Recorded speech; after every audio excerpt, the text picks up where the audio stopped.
ئێوارەتان باش و بەخێر بێن بۆ دیداری ئەمڕۆی ئەنستۆی توێژینەوە گەشە پێدان. زۆر سوپاس کە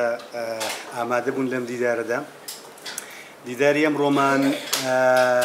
بریتی دەبێت لە دوو محازەرەی دوو ئاکادمی زۆر دیاری کوردستان و دەرەوە. هی یەکەمیان هی بەڕێز مایکل گانترە کە پرۆفیسۆرە لە زانستە سیاسیەکان لە زانکۆی تەکنۆلۆژیای تەنسی، بۆوانەی کە لێکۆڵینەوەیان لە پرسی کورد کردووە یان خوێندنەوەیان هەبووە. ناوی مایکل گانتر زۆر ئاشنایە بە درێژایی 3-4 ڕابردوو لە کۆتایی 60ەکانەوە. مارتین ڤان برۆسنن یەکێکی تر ئەو هۆڵندی کە زۆری لەباری کورد نووسیوە. ئەو پێی وایە کە مایکل گانتر پڕ بەرهەمترین زانایە لەبارەی پرسی کورد، یعنی هیچ زانایەکی تر نییە کە هێندەی ئەو لەباری کورد نووسی بێتی بە تایبەت لە دەرەوە. 15 کتێبی زۆر بە نرخی ئاکادمی هەیە لەبارەی مۆزوعی کورد بە تایبەت لە باری کوردستانی عێراق و تورکیا، بەڵام بەو دوایانە لەبارەی پرسی کورد لە سووریاش کتێبێکی دەرکرد لە دوای 2014. ئەوەی کە لەبارەی پرۆفیسۆر مایکلەوە گرنگە بیزانینەوەیە کە بۆ توێژینەوەکانی کە زۆر ماندووبوونی پێوە بووە لە ساڵانی ڕابردوو لە دەهاکانی ڕابردوو، ئەوەی کە زۆر دیارە ئەوەیە کە لە گەڵ سەرکردە کوردەکان دانیشتووە، لەگەڵ سەرکردە دەرجەیەکانی کوردەکان و طبعاً خەڵکانی تری ناو ئەو پرسانێکە و لێکۆڵینەوەی کردووە. بۆیە کتێبەکانی زۆر دقیقن و زۆر جێی بایخن. کتێبێکی هەیە بە ناوی کورد میلەتێکی دابەشکرا و بە دوای دەوڵەتدا کە لە 2019 چاپی سێیەمی چاپ بوو. لە باسەکەی ئەمڕۆیدا پرۆفیسۆر مایکل باسی مافی بڕیاری چاری خۆنووسین و یەکپارچەی سەرزەمین دەکات. ئێمە حاول دەکەین کار خێرا لە ئەو بە ئینگلیزی محازەرەکەی پێشکەش دەکات دەکەین و سەر کوردی و چی پێویست بێ ئەو کات دەکەین. محازەرەی دووەم هی دکتۆر هاشم ئەحمەدزادەیە کە هەمومان زۆر باشی یان برادری ئەوین یان دەیناسین یان قوتابی ئەو بووین. دکتۆر هاشم پرۆفیسەری یاریدەرە لە زانکۆی ئۆپسالا. باسەکەی ئەمڕۆی لەبارەی 100 ساڵ جێرانەوە و جێرانەوەی 100 ساڵ دەبێت و لە ئەساسدا باسیەوە دەکات کە چۆن ئێمە 100 ساڵەی ڕابردووی خۆمان جێراوەتەوە. لەو ناوەدا باسی گۆڕانکاری فکری هێزری دەکات لە ئاستی دنیا و ئەو کاکتێکەیەی کە لەسەر جێرانەوە هەیان بووە.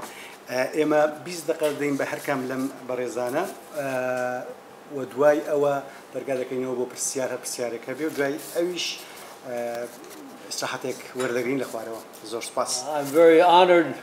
to be with such a distinguished group of people. I had no idea that we would all get together like this, so I'm very honored, very pleased. I came here to talk about two doctrines of international law, self-determination, and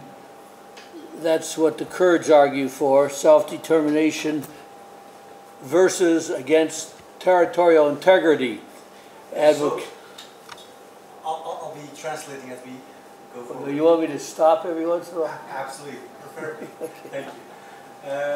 زۆر خۆشحاڵم بە دیداری ئەمڕۆ کە لەگەڵ ئێوە کۆبوومەتەوە لێرە. هەر خۆشم تەوقع نەدەکرد کە دیدارێکی وا بکرێت. زۆر خۆشحاڵم و زۆریش جێشانازیە بۆ من باسەکەی ئەمڕۆم پەیوەندی دەبێت بە مافی چاری خۆنووسین و ئەوەی تریشە یەکپارچەیی جوغرافی، یەکپارچەیی خاک. So the Kurds favor self-determination, and the states where you live, Iran, Iraq, Syria, and Turkey, favor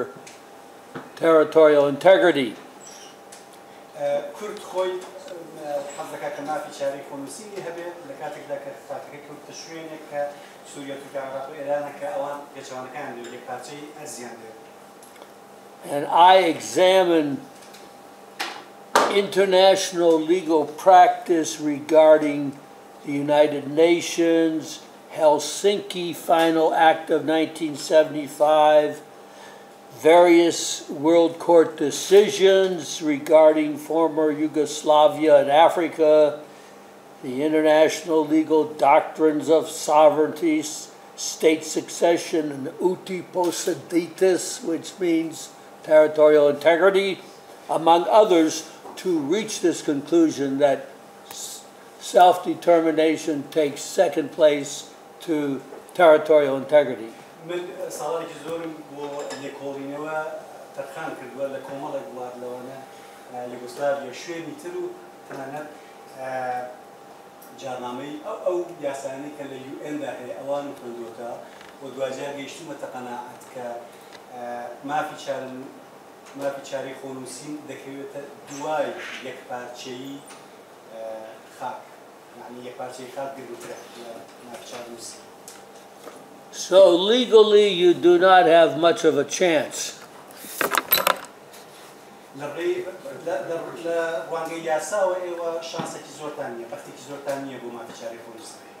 However, there is nothing in international law that prohibits successful secession, as the cases of Eritrea and Kosovo, among others, illustrate. بەڵام خۆ طبعاً ئەگەر بێت و دەرفەت هەبێ زەمینە هەبێ بۆ جیابوونەوە کۆسۆڤۆ و ئەریتریا دەتوانن بیکەن لە ناو یاسای نێودەوڵەتەوە. Nevertheless, either the secession must be won in a war or accepted peacefully by the original mother state. جیابوونەوە یان بە شەڕ دەکرێت یان ئەوەی کە ئەو وڵاتی کە ڕێگە دەداتەوە جیابیەوە بە ئاشتی قبوڵ دەکات. Neither has occurred in the case of the Kurds.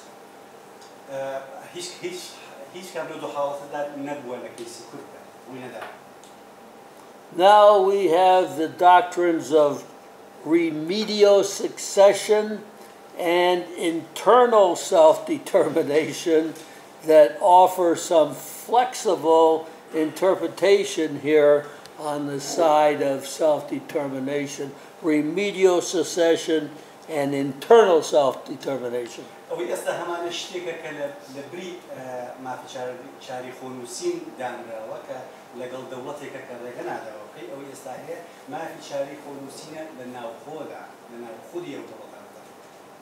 But this is not international law.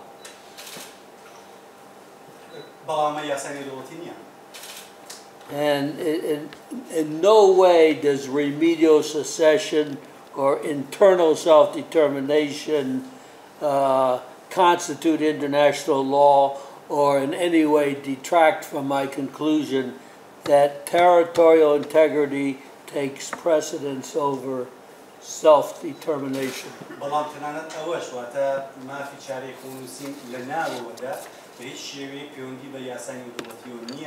وهيج باڵێن کێشەیەک بۆ ئەو تێزەی من بنز ناکات کە یەک پارچەی خاک دەکەوێتە پێشەوەی باڵێن ناوشاری خۆنووسی. Thus, international law only plays a secondary role in attempts to solve the Kurdish predicament. بۆیە یاسای نێودەوڵەتی دەورێکی یەکەم نابینێ دەوری دووەم دەبینێ لە عیلاجی ئەو تراژیدیایی کە تووشی کورد بووە. Traditional power politics remains the primary solution to the Kurdish predicament. سیاسەتی زلهێزی ئەساساً هەتا ئێستاش بە شێوە کۆنەکەی دەوری سەرەکی دەبینێ لە عیلاجی ئەو بەدبەختەی کە تووشی کورد بووە ئەو ناڕەحەتی کە تووشی کورد بووە. And that does not look good for you.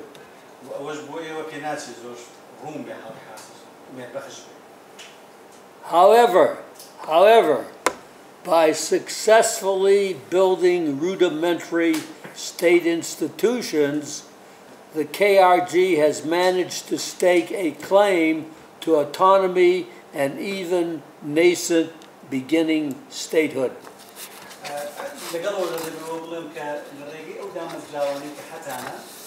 واتەکەی ئاژی هەیەی حکوومەت هێرێمی کوردستان هەیەی توانیویەتی تۆزوپەیەک دەستپێکێکی هەبێ لە دروستکردنی دەوڵەتێکی بابڵین تازە دایم. I have many examples that I could give you if we were going to spend the whole day and nighttime and tomorrow morning, but we are not. So I just say I have many examples, and now I'm going to conclude.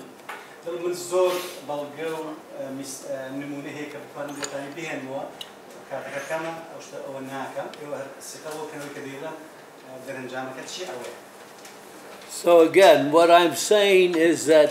the international legal doctrine of self-determination, which would favor the Kurds, gives way to territorial integrity, which favors the other countries.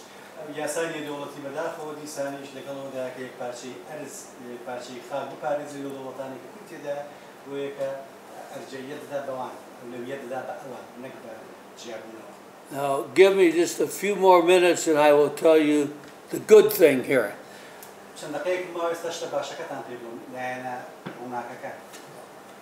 A recent study of separatist wars between post-colonial governments against insurgent second-generation wars of liberation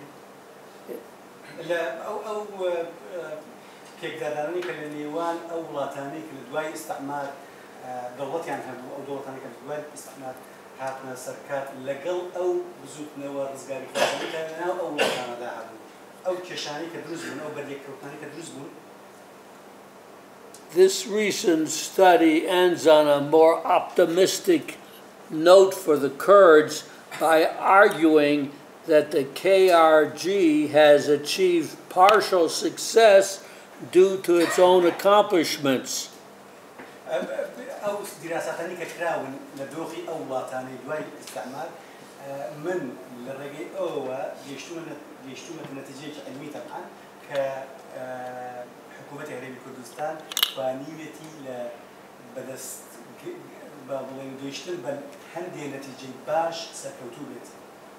Your earlier anti-colonial identity and focus on guerrilla fighting has begun to give way to new perceptions.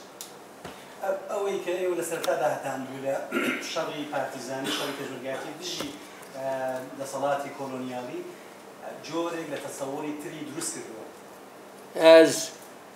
you have switched from armed insurgency to building governance, capacity, and rudimentary state institutions.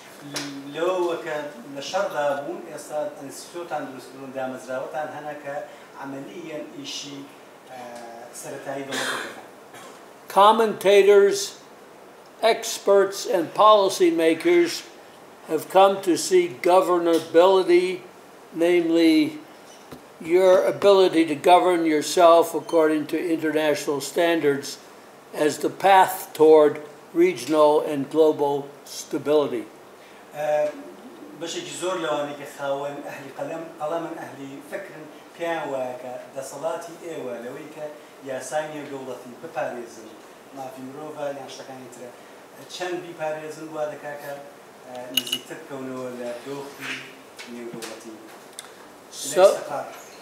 So in conclusion,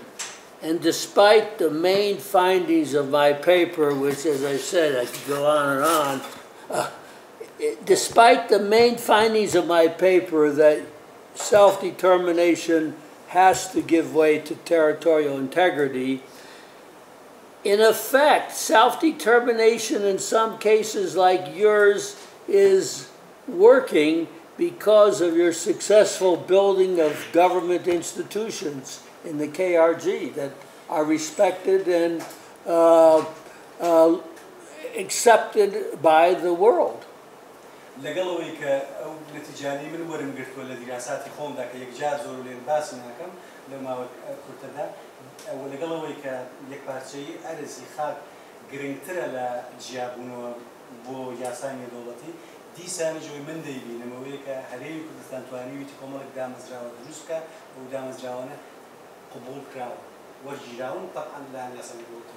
So as a longtime friend of the Kurds, first time I came here was over 30 years ago for the KDP 4th Congress, I think, held in the Parliament building here. We'll go ahead. سي صادر لي استيكم جار هاتون لكونغري شواري بارتي ليربو دو بي انجا اوكات من ليربو. I encourage you to get over your internal arguments and concentrate on building the KRG government, and the world will respect you. But it doesn't respect you when you fight each other, and I feel very embarrassed telling you that because I come from a country that is very stupid right now, the United States, where we have Donald Trump destroying the country just like you have some people destroying your country. So I'm not preaching to you because my own country is at fault here, but I'm telling you that if you can get over your internal arguments and build up the KRG, that is the way to go. من دبي أو تنبيه بلام كوس صالح كبير بوما ويك وكو يارمتيه تاني ويك واز لك شكلني نيوان تاني محاولة كحكومة تاني تبقى مستقرة ووالك كاحترامي دنيا يدري وتان زور باش تقوم صغير ترتب لك بلام كشكوي مخوش مستا لولاتك ودين كونغرس أمريكا كشاني كذا كالهري وكردستان هي ترامب وديمقراطيكان واتكان خليك ليك يالوشنا زور سباس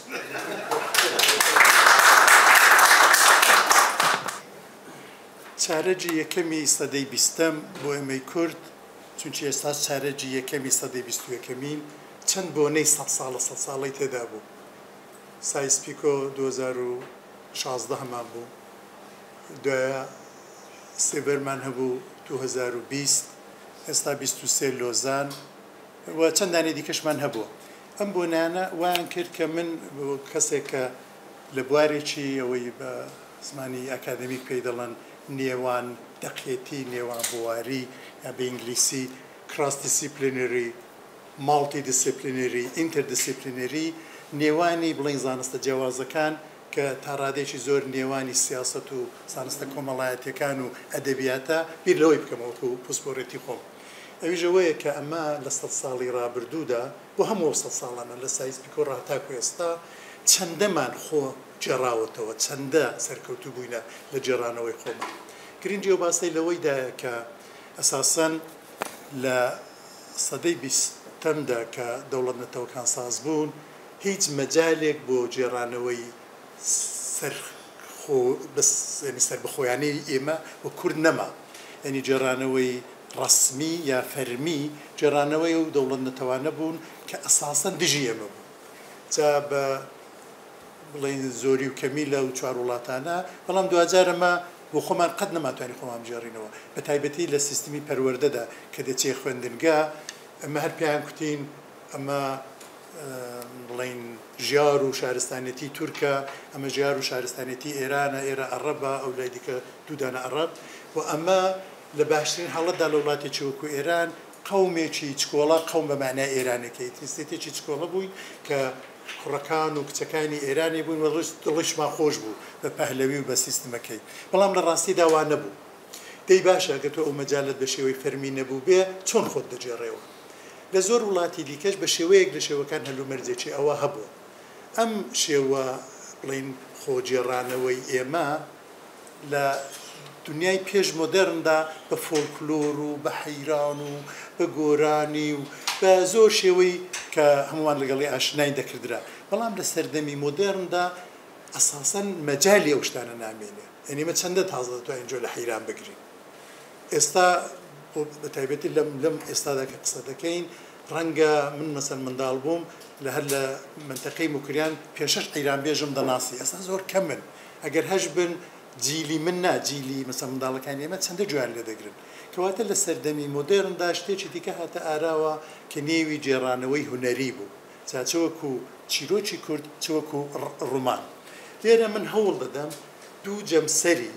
یا سەرەتا و کۆتایی سەدەی بیستەم وا چاو لێ بکەم بزانام لە ئاستی دنیادا بۆ ئەم جێڕانەوەیە چ هەلومەرجێک ڕەخسا بۆ نمونە سەرەتای سەدەی بیستەم چۆن دەجێڕدراوە شتەکان لە ئاستێکی زۆر هزریدا و لە کۆتاییدا چۆن دژبەری ئەم شێوازە جێڕانەوە لە نەزەر هزریەوە هاتە ئاراوە و ئێمە وەکو کورد چەندە بڵین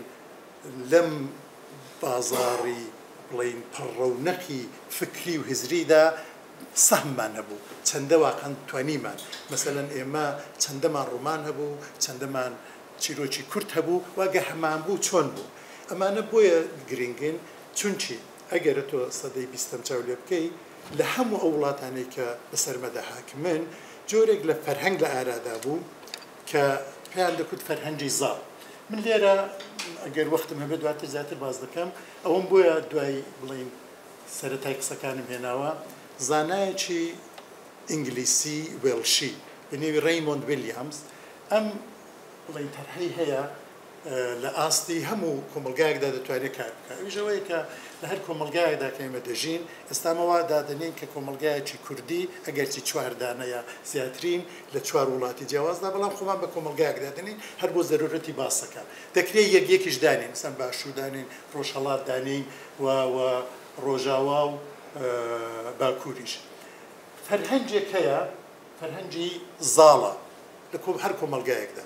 مثل فەرهەنگی زاڵی ئێرە لە سەدەی بیستەم ڕاکە دەستی پێکردەوە ئەوە لەم باش دەزانم فەرهەنگی مەلەکی و فەرهەنگی دامەزراندنی عێراق بە شێوەی مانداتی بریتانی و دواتر بەعسی و ئێستاش کردی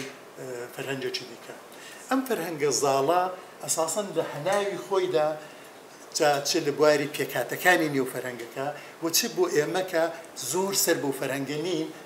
شتێکی لێ دەبێتەوە کە پێی دەڵێن فەرهەنگی بەرهەڵسکاری یعنی ئێمە هەر لە زمانی مەلیکەوە و لە ئێران لە زمانی بڵین هاتن سەرکاری هەلێوەکانەوە باسمان لەوە دەکرد کە بڕێک جیاوازی مثلا سەرهەڵدانمان هەبوو جاو سەرهەڵدانانە ئێستا خۆ مەجالی وی نییە مەسەڵەن سمکۆ چی دەکرد یا لێرە شێخ مەحموود چی دەکرد بەڵام ئەمە فەرهەنگێکی بەرهەڵسکارانە بوو کە پێی دەڵا ئەو ناوی دەنێ فەرهەنگی ئۆپۆزیشن یعنی فەرهەنگێک کە تۆ دژایەتی دەکەی لەگەڵ فەرهەنگی داڵێنە دوای ئەوەی لە ئارکانی چێبەرچێیە دژبەرایەتی ئەم فەرهەنگە سوورە لەگەڵ ئەم فەرهەنگە شینە فەرهەنگێک دێتە ئاراوەکەەوە پێی دەڵا ئێمەرجینگ یعنی فەرهەنگێک کە سەر هەڵدەدا دەبێت بەو قەوارانەی کە ئەمە کەم و زۆر هەمان بووە مثلا ئێستا KRGە یا مثلا لە ڕۆژاوا ئەو کانتۆنانەیە کە هەیەە بەڵام ئەم فەرهەنگە دامینانتە ئەو جوورە نییەکەوە پاشەکشە بکە لێرە ئەوەی کە پێی دەڵێ ڕێزی دوئل کاڵچر یا پاژماوەی فەرهەنگیەکە هەمیشە لەوێدا هەیە و ئێمە هەمیشە دەبی کارمانەوە بێ ئەو سەوزایی زۆرتر بکەین بۆی کە دوجار لەو دایرەیە لەم بازنەیە دەرپەڕین و ببین بەو شتێک کە ئەو نێوی دەنێ مەسەلەن مافی سەر بخۆی باسی من ئەوەیە کە ئەمە لە دەرەوەی شەڕ و پێکدادانی چەکداری و بڵێ بە شێوەی ئاشتی خوازانە ڕەنگە جێڕانەوەی خۆمان جا ئێستا دەچمە سەری باشترین کار بێ بۆ نیشاندانی ئەم ڕەوتە پێچەڵپێچە کە بەرەنگاری بۆ دەگەڵ ئەوانەی کە بەسەرمەدا زاڵ بوونە لەو ڕانگەیەوە سەردەمی تازە زۆر بە خێرا تێدەپەڕن لە سەدەی حەفدا لە ئوروپا لە 1605 بە سەردەمی لەدایکبوونی تاک دەناسرێ ئەوەی کە پێی دەڵێن ئیندیڤیدوالیزم ئەمە بارتەقای جێڕانەوەی خۆی لە ڕۆماندا پەیدا کرد لە ئاستی دنیادا و ڕەنگە زۆر سەیریش بێ بە وردێگە باسی بکەین لە ئیسپانیایە لە وڵاتێکی شبه کاتۆلیک و بە پێچەوانەوەی کە مەسەن دەیتوانین وڵاتێکی پرۆتستانتا هەبێ لەوێ سەر هەڵدەدا و هەمووتان دەزانن چیرۆکی تاک دەجێڕدرێتەوە تاک یعنی ئەمن وەکو یەک مرۆڤ بە پێناسەی خۆم لە دەرەوەی پاشایەتی و چیچیدا بەڵام بازێکی گەورە دەدەم بۆ ئەوەی کە جێڕانەوەیەکی دیکە وێنا بکەم پێناسە بکەم کە لە درێژەی هەمان جێڕانەوەدایە بەڵام لە ئوروپا بە تایبەتی کە دەکرێت وەکو مۆدێلێک چاوی لێ بکەین لە تاگڕ ئەمە دێن لە نێوەڕاستی سەدەی 19 تا ڕادەیەکی زۆر دەبین بە مرۆڤێکی تەنیا ئەنی لە خۆمانەوە شتێکە مارکس بەکاری دەبن تووشی ئێلیناسیۆن دەبین تووشی بێگانە بوون دەبین ئەم بێگانە بوونەش ئەم ئێلیناسیۆنەش لە جێڕانەوەدا بەسڵا مەجای خۆی پەیدا کرد کە دوو کەسی زۆر بەناوبانگ زۆر سەیرە من کە ئەو لێکۆڵینەوەم چەند ساڵەوەی پێش دەست پێ کرد دیتم هەم لە ڕووسیا وهم لأمريكا دو كاس ليك صالدا لدايق دبن وهر دو كان زور با دو سه سال جوازي دمرن 43 سال يچان ادغار الين بو امريكايا يچان نيكولاي غوغولي روسيا اما رنگا حتما بالصدفه يعني هيك كذا سر رابلاين دا نرشتو بلان بودبي ام 1802 دو كسي لي تيدا لدايق وبلدو جمسري دنيا دا كهردو بباوچي بلين چيروچي كرتي ولات خوان دناسرت و چيروچي بلين ناحزيكاني صدي نوزدا کە تێیدادی ئەوی پێ دەڵێن گرۆتێسک و ئەو شتانە وێنا دەکەن ئەگە هەردووچەند مەجال لە بێسان لەسەر ستایل و شێوازی ئەمڕۆ دەکرێت زۆر وێکچووی بەبێەوەی کە ئەگەیان لێک بێت و ئەم کۆمەڵگا نوێیانە ئیتر بە ڕوومانە قەبەکان نا بەڵکو بە چیرۆکی بیستی چلاپەڕەیی خۆیان وێنا دەکەن لە ئێمە لەو سەدەی 90 و 16 و 17دا یا خەوتووی نەکەر ئێمە هەموو ڕۆژهەڵاتی ناوەڕاست هەتا دەگەینە سەدەی بیستەمێک کە ئەرزم کردن دەسەڵاتێکی زاڵ بەسەرەمەدا هەر مەجالی ئەوەمان پێشتر نەبووە لێرەشدا مەجالمان نیە جا ئەو ڕۆک و تراژیدێکە من دەیجێڕمەوە یەکەم چیرۆکەکانی ئێمە چۆن سەران هەڵدا و ئێمە تەنانەت بە بەراورد لەگەڵ عەرەب و فارس و تورک و ئەوانەشدا بەداخەوە ڕەنگە مە کەمێکی سان ناومێت بکە بەڵام من پێم وایە ئەمە دەبی لە هەموو توانایەکان و ناتوانایەکانی خۆمان لە ڕابردوودا ئاگادار بین بۆی کە لە خۆمان حاڵی بین چکارەی وەجێڕانەوە ئەساسن کاری ئەوەیە دوجار ئێستا باسی قوتابخانەیەکی هزری دەکەم کە ئەمە ینی ئەو جێگۆرچەی تاک و تەنیا ئەگەرەوانە لە سەدەی حەڤدەدا لە ئوروپا کردیان ئێمە لە سەدەی 20دا تازە نەتاچین و ئەوەندەش تەنیاین کە مەجالی دەربڕینی تەنیایی خۆشمان نییە من ئێستا باسی دوو نمونە دەکەم بۆ جێڕانەوە زۆر خێرا بۆی کە مەبەستەکەم پتر ڕوون بکەمەوە چۆن جێڕانەوەیەکی بەوردەکارانە یارمەتیدەرە بۆ ناسینی ئەو کۆمەڵگایی کە تێیدا دەژێت ئەمە ئازیزان ڕۆمانێکە لەلایەن کابرایەکی خەڵکی یوگۆسلاوی پێشوو نووسراوە بە نێوی ئاندریک ئیڤۆ ئاندریک من بەڕاستی زمانێکە ئەم وتارەم دەنووسی وتارە بەنووسینیش هەیە من هیچ ئاگام لەوەی نەبوو کە ڕوومانە بۆتە کوردی بەڵام دوایەکانە بە خۆشیەوە زانیم کە بۆتە کوردیلان بۆتان باس دەکەم ئەم ئیڤۆ ئاندریکە لە لێرە دەیبینن لە 75 کەوتی کردووە لە 1945 دقت فەرمو لە 1945 ینی ئاخر ساڵی شەڕی دووەمە دەکرێشتی وا بکرێت ڕوومانێکی نووسی نزیک بە 14 ساڵ دواتر 59 ئەم ڕوومانە بوو بە ئینگلیزی و بە سێربۆکراتی نووسی ئەرزی بران وە خوشکان بکەم 2 ساڵ دواتر هەر لەبەر ئەم ڕوومانەی کە 300 لاپەڕەیە خەڵاتی نۆبێلی وەرگرت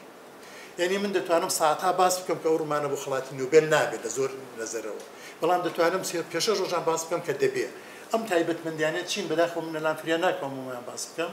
بەڵام ئەم ڕوومانە باسی میراتی یێنیچەری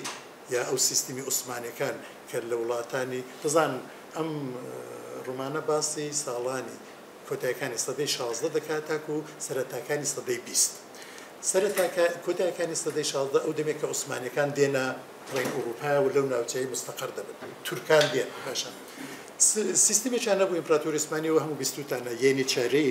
ئەویژەوە بوو کە مەسیحیەکان ئەگە هەبان بڕێکیش یەهودی دەبا وەکو ماڵیات یا تەکسی خوێن کەسێکیان دابە بە سوڵتان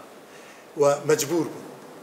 بەو مانای مەجبور بوون کە ئەوانە مەسیحینە ئەمە وەکو ئیمپراتۆریەکی ئیسلامی وانە دەپارێزین ئەم کچیان منداڵە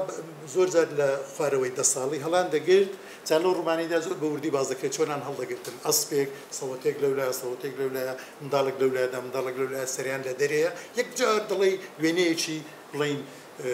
فیلمێکە دایانهێنان بۆ ئیستانبول ئەوانیان پەروەردە دەکرد ئەوانەی زۆر بەهێز و ئەوە بوو دەبوون لە فەرماندەی شەڕ ئەوانەی زۆریش عەقڵ و هۆش و خوێندەواری دەبوون بە وەزیر یەک لەو منداڵانە دەو ڕوومانەیدا ئەمە واقعیە ڕاستیە کابرایەکە کە لە سێربیای لە هێرسگۆڤینای ئەوڕۆ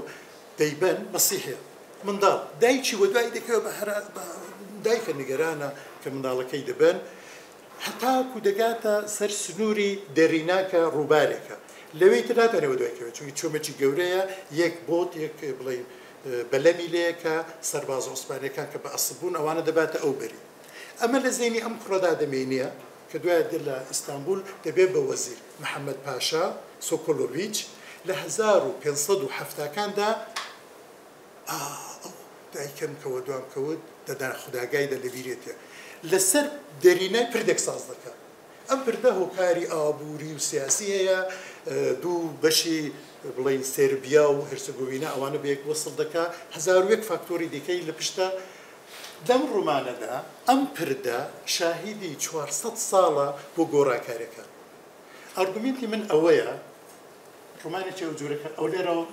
ڕسمی خڵاتی نۆبێلەکەیەکە ئەندریکی ئەمەش چاپیەکەمی کتێبەکەی بێگسی جوان دیار نێ بەڕاستی بەڵام دوودانە مرۆون پردەکە ئێستاشیان بخۆم پردەم دینیوە لەسەرایە بۆی هەرچی لەسەر ئەو پردەی دەقەومێ 400 ساڵەیدا کە یارمەتی دەری ئەوەیە ئەم 400 ساڵەی چه گوزەرە دەڵێی ماتماتیکە و بەڕاستیە من ئەگەرەوەم دەخوێندەوە فکرم لەوەی دەکردەوە ئەمە هەم ئەوانەمانە بوو تازە لە 400 ساڵش پتر لە سەدەی 14 عوسمانەکان بەسەرەمەدا زاڵن لە سەدەی 1500 سەفەویەکان هەروە دەبی ئەمە ئەوە ببێتە مۆدێلێک کە ئەمە نەکەر عوسمانەکان سەفەویەکانیش بزانین چی بەسەرەمە هاتووە ئەو مێنتالیتەی مە چییە ئەو نیە هەمەوە دەڵە شار بە شارمێن هەر بە شەڕ دێن بۆ خۆمان کورد یەک گرتوو بێ 100 ساڵە هەروە دەڵێت 100 جێرانەوەی 100 ساڵمان بەڵام سەرڕای وی هەر دەیکەین دەبی شتێک لە گۆڕەدا بێت ناسینی ئەم گۆڕانکاریانە بە ڕۆمانێکیەوە دەکرێت لە قەراخێن دەکشتیدا بەڵام لێرە گرنگە ئەمن پشتیوانی تئۆری و هزرین بۆەوەی چێ ئەوە تانەنان ئەرز دەکەم بەڵام نمونێکی دیکەش زۆر خێرا بەسەریدا تێدەپەڕەم بۆی کە ئەو لایەنە هزریەکەتان ئەرز بکەم ئەویش چەنگی زایتماتۆڤ ئەوە هەمووتان بیستتانە قرقیزستان و رووسیای پێش و 2008 مردووە ئەم ڕوومانەشی جیلی من ئەمە زۆر پێمە خۆش بوو دەما خوێندەوە ماڵاوە گوڵساری نێوی ئەسپێکە دەو ڕوومانەیدا خۆشەویستی کابرایەکی کە داشقەی هەیە و گوڵساری داشقەکەی لێ دەخورێ لەسەرەوەی زۆر لێکۆڵینەوە کراوە کارتێکەری مەسەر نووسرانی گەورەی ڕۆز چخۆف بۆ نمونە هەر چیرۆکی نزیک لەوەی هەیە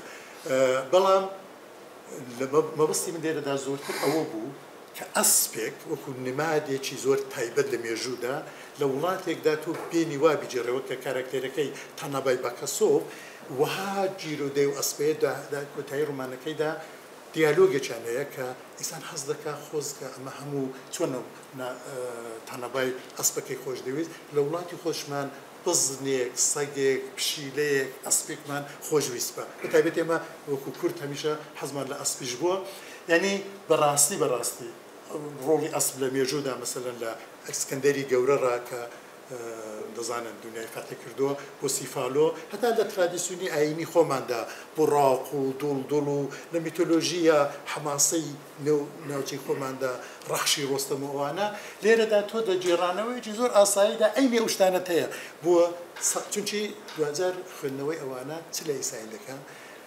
لەسەرەوەی لێکۆڵینەوە کراوە تۆ کاڵخوزەکان کە لە سۆڤێت ساز کران دەورەی ئستالینی زوڵم و زۆری کوشتار و گۆڕانکاریەکان مافی بڵین غەیر ڕووسەکان لێرەدا قرقیزەکان دوای ئەوەی کە لاپی دەڵێن ئێکۆکریتسیزمە تۆ پەیوەندی دەگەڵ ئاژەڵ چۆن بێ هەمووی ئەوەندە جوابێ ناکراوە ئەگەر قرقیزێک دەزانن سۆڤێت کە هەڵۆشاوە زۆر زوو دەزا 15 وڵات ساز بوو ئەو کێشانەی کە ئێمالان 30 و چەند ساڵە لێرە هەمانە هەموو ڕێژە بۆ بجێ ئەو لەولای لەوێ بەڕاستی نەبوو ئەگەر چی سیستمێکی تۆتالیتێر بوو سۆڤێتی پێشوو ئەمانە بێتەسیر نەبوونە ئەمە کۆمەڵێک ئەو جۆرەنێک هیچمان نەکردێ کۆمەڵێک هەوڵی خۆماڵیمان هەر هەبوو بەڵام هەوڵە خۆماڵەکانمان دەبی بناسی یەک لە هەوڵە خۆماڵەکانی ئێمە فوادی تەمۆ هەموو دەیڵێن بەڵام بەڕاستی کەممان هەیە بچین چیرۆکەی بخوێنینەوە من بەڕاستی مەبەستم هیچ نییە بەڵام وەکو ئامارێک بۆ لێکۆڵینەوەیەک هەرجێک دەچم باسەوەی دەکەم لە کەسانی کە دانیشتوونە وەکو جەمیەوەکەم و پسپۆرن لە بواری جیاوازدا دەڵام کەسێک یەکەم چیرۆکی کوردی خوێندوتەوە وەڵامەکان زۆر نین جاری وایە هەتا پرسیارم کردو و خڕم کردوونەوە بۆ لێکۆڵینەوە بەڵام خۆ هەرەوە گرنگ نییە یەکەم چیرۆکمان خوێنبێتەوە نەخوێنبێتەوە کە زۆر گرنگە یەکەم چیرۆکی ما لە 1930 نەک لە کوردستان بەڵکو لە ئیستانبول نەک بە سۆرەتی بە شێوەی چیرۆکێک بەڵکو لە دوو لاپەڕە لە گۆواری ڕۆژی کورد لە 1930 لە ئیستانبولە لەلایەن کەسێکەوە کە بخۆی ئەندام بوو ساڵێک پێشتر لە ڕێکخراوی خوێندکارانی بڵین نوێدا بەشی دووەمیشی لە ژمارەی 2 ڕۆژی کووردا چاپ دەبێت ماوێتێ درێژەی هەیە بەڵام بەشی سێوەم و چوارم قرارە بێ گۆوارەکەش تا دەبێ ئەوە نایە یعنی یەکەم هەوڵی مدێرنی جێراوانەوەی ئێمە نە ڕوومانە نە هیچە بەڵکو چیرۆکێکی کورتە کەەوە بەسەر هاتێ پێ من ئەوەندەم پێ خۆش بوو وەکو ئەو نیە ئەکسی گۆگۆلی نیشان دەدەم ئەکسی ئێدگار ئالێن پۆی نیشان دەدەم ئەکسی فوادی تەمۆش بەڵام نییە ئەمە بۆ معنای نییە ئەودەمی کامێرانە بوو لە 1950کان ڕ چلەکان ڕ هەم لە عوسمانی هەم لە ئیمپراتۆری سەفەوی کامێرا هەبوو بە زۆر ئەکسی تورک و فارس و ئەوانە لە کۆتاییەکانی سەدەی 19 بەڵام ئەوە لە 1913دا ئەکسی نییە و من زۆر پرسییم لە کرمانجەکانیش کە لێ کۆڵەرەوە ئەوانە نابوو ئەمە بۆ خۆی لە خۆیدا زۆر شتەوە لەوەی گرنگتر ئەگەر چاو لە ڕستە یەکەمی ئەم چیرۆکە بکەن چیرۆکی کورد ئەرزم کردن چیرۆکی تەنیایی مرۆوە کە قۆناغی تاچی و پشتەری خۆی ناوە و ناوی هەیە هەموو چیرۆکێکی کورد بە پێچەوانەی ڕابردوو کە مەسەلەن غەزەل هیچ کەس نێوی نییە بەڵام چیرۆک نێویە چیرۆکی بە نێوی نییە لە سەرەکەی لە گوارەکەیدا ئەسڵەکەم چاو دەکرد هەر نووسراوە چیرۆک ئینسان نازانێت چونکە چیرۆکمان پێشتر لەویش هەبووە کە دەزان چیرۆک جێڕانەوە چیرۆک بە چیرۆک بەڵام ناوی کە نییە یەکەم ڕستەی چاو دەکەن شەوێش کوڕێ شوانێکیە یعنی یەکەم چیرۆکی ئێرانیان چاو دەکەن تورکان چاو دەکەنی ئەڕەبان نازان بەڕاستی من دەتوانم هەوڵ بدەم بزانم بەڵام ئەو دوانە بەس بووم بۆەوەی کە ئیسان بزانێ یەکەم چیرۆکی وان مەسەلەن یەکەم جار کە سیارە دێ لە تورکیە سیارە و مۆدێرن وڵاتی لێ دەکات بەڵام ئێمە ئێستا هەر شوان ئەو بخۆ 10 ساڵیە یعنی کارکتێری ما شەوێش کە نێوێکی زۆر نامۆیە لێکۆڵەرەوەیەکی کوردی باکووری لە نەبوونی نێو بۆ چیرۆکەیدا دەڵەوەرم بۆ خۆمان نێوێکی لێبنێ فێڵێک بکەین بڵێن نێوی شەوێشە نێوێکی جوانیشە بەڵام ئەخرەوە خۆ ئەمە دەتوانین ئێستاوا بکەین بەڵام ئەو دەمی نێوی نەبوو و لەوەش گرنگتر چونە ئەو دەمی بزانن ئەسە قرارە کەسێکەوەی خوێن بێتەوە لە گۆواری ڕۆژی کوردەکە لە بە زۆری لە ئارشیوەندا نادۆزرێتەوە زارۆکە ئەو نیە ئەو یعنی ئەوە وەجێڕەکە دەڵە مناڵە لێ بڵێ پڕ چاو بەکریە وەک هەر منداڵێکی کوردی بۆ بەدبەختان چاو بەکریشە شەوێش دیاخۆ نەدیە ئەمەک لە بواری سیمبۆلیزم و ڕەمزەوە زۆر دەکرێت لە کۆڵینەوەی لەکە بکەیت کاراکتێرەکە دایکی خۆی نەدیبێت ئێمە دەزانین لە کوردەواریدا دایکی نیشتمان زۆر باوە ینی بێنیشتمانی مەسەلەن وەکو سیمبۆلە وەکو ڕەمزێک باوی ویژی ڕەبەن و بەلەنگازە ینی هەر حد تشتێکی وان تونە ئەوە بەسەرهاتی یەکەم یا جێرانەوە یەکەم دێڕی چیرۆکی بێ ئێستا سەرنج بدەنا دێڕی ئاخری لە بەشی دووی ژمارە دووی ڕۆژی کوردی 1913دا ڕیسپی ڕدیان سپی باڵ خۆ ڕوونە کوڕەکە لە ماڵێ بۆ بابی لە شوانێتەیە چاوەڕوانە بابی بێتەوە دایکی نەماوە هیچیان نیە لە ماڵێ دێت بەرەو پێشوازی بابی تاریکە تاریکی زۆر لە چیرۆکەیدا زاڵە بە گوتناوی بکە ڕیسپی هاتووە کوڕەکەی دیتۆتەوە بردوێتەوە ماڵێ نانێکی داوەتێ شتێکی پێدا ناردۆ بۆ بابی ئێستا کە ناوێتەوە بابیشی نەخۆشە و خەوتۆ بە گوتنا باوی بکە ینی بە قسەی باوکت بکە چ دەخوازە چێکە ینی پەیوەندی ڕابردوو لەگەڵ ئێستا ئەمن وەکو جیلی تازە دەبی بە قسەی بابم بکەم هەرچی ئەو بێ بیکەم دڵێبی مەشکینە ئێمە نابی دڵی بابمان پشکێنی لە زۆر چیرۆکدا لە فەرهەنگی دیکەدا دروست بە پێچەوانەیە یعنی تۆ جیلی تازە دەبی شتێکی دیکە بکەم ئەس ژی پاشی تێم یعنی ڕدێسپی دەڵە بەڵام خۆ چیرۆکەکە ئەلێرەدا تەواو دەبێت قەت نایە ئەم ئەوە قسەی منە لێ ئەو قەت نایە ئەمە بەسەرهاتی یەکەم چیرۆکە و دەتوانین زۆر بە شێوەزی جۆرا جۆر لێی ورد بینەوە یەکەم شت کە بۆ من ئەرزمکردن گرنگە ناو نییە هاوتەری چاو لە یەکایەتی و تاکایەتی بکەن باوک دیسان ناوی نییە دایک مردووە هەژاری بەلەنگاز چ شتێکی وان تونەیە تاریکی ترس ئەو کوڕە بەردەوام لە ترس و تاریکیدایە باوک نەخۆشە ڕدێن سپی یعنی فۆرمۆلێکی هێستا ترادیشنال کە سەواددار و خوێندەوار و زانک و ئەولاولا نییە بەڵکو ڕدێن سپی کارەکان بەڕێوە دەبن تەنیا شەوێش و ڕسقۆ منداڵە چ کشتە ئەوە هەر زۆرە دیفەقیدە بەڵام ڕسقۆش غوڵامە نۆکەرەدا چیرۆکەکەیدا ڕدێسپی پێی دەڵە ڕسقۆ ئەوڕۆ ئەتۆ مەڕ و گاگەل و شتەکەی بەرە چونکی باوک نەخۆشە ئەو دوو ناوە کە هەیە شەوێش دکتر من بەڕاستی پرسییم ئایا کەسێکە ئێستا نێوی شەوێژ بێ نییە کەس جوێی لێ نەبوو و ڕزقی شەرجال بە وەکو وشێکی عەرەبی لەوێدا کە قسەی لەگەڵ کە ڕزق و ئەو ژیبەرە بۆ پیرەپیا و دەبا غوڵام نۆکەرە ئەمە لە خەوما زۆر باز ناکەم چکە ئێوە چاتری دەناسن ئەینی بەسەر هاتە لێرەشدا چیرۆکەکە لە ئاخر بەشیدا دەڵا درێژەی هەیە بەڵام درێژەی نییە لەسەرەوەی تەفسیر هەیە ئایا بەڕاستی هەڵەی چاپێ درێژەی هەبیان نەبێ دەکرێت لەسەرەوەی قسە بکەین بەڵام لێکۆڵەوەیەک دەڵا چیرۆکە تەواو نەکراوەکە دوو چیرۆکیمە ئەوەی دیکە بە کرمانجی ئەوە بە سۆرانی لە سلێمانی تەواو نەبوونە و دوای چاو لێ بکەن فواتەمۆ کە ئەوە بوو چەند لاپەڕەندا ئەوە خۆشبەختانە ئەوەشە لە گۆواراندا لە دوو گۆواری جیاوازدا لە ژیان و ژیانەوەدا بەڵام لێرەدا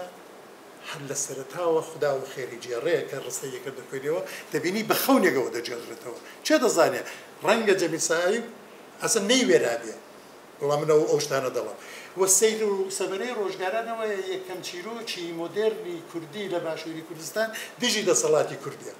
و دەسەڵاتی کوردی بە باشتریشەوە بۆ چیرۆکەی دەناسرێتەوە یعنی من لەسەر شێخ مەحموود زۆر شت دەزانین بەڵام بۆ چیرۆکەی ئەوەی کە شێخ مەحموود ڕۆژێک لەگەڵ ئینگلیسان بوو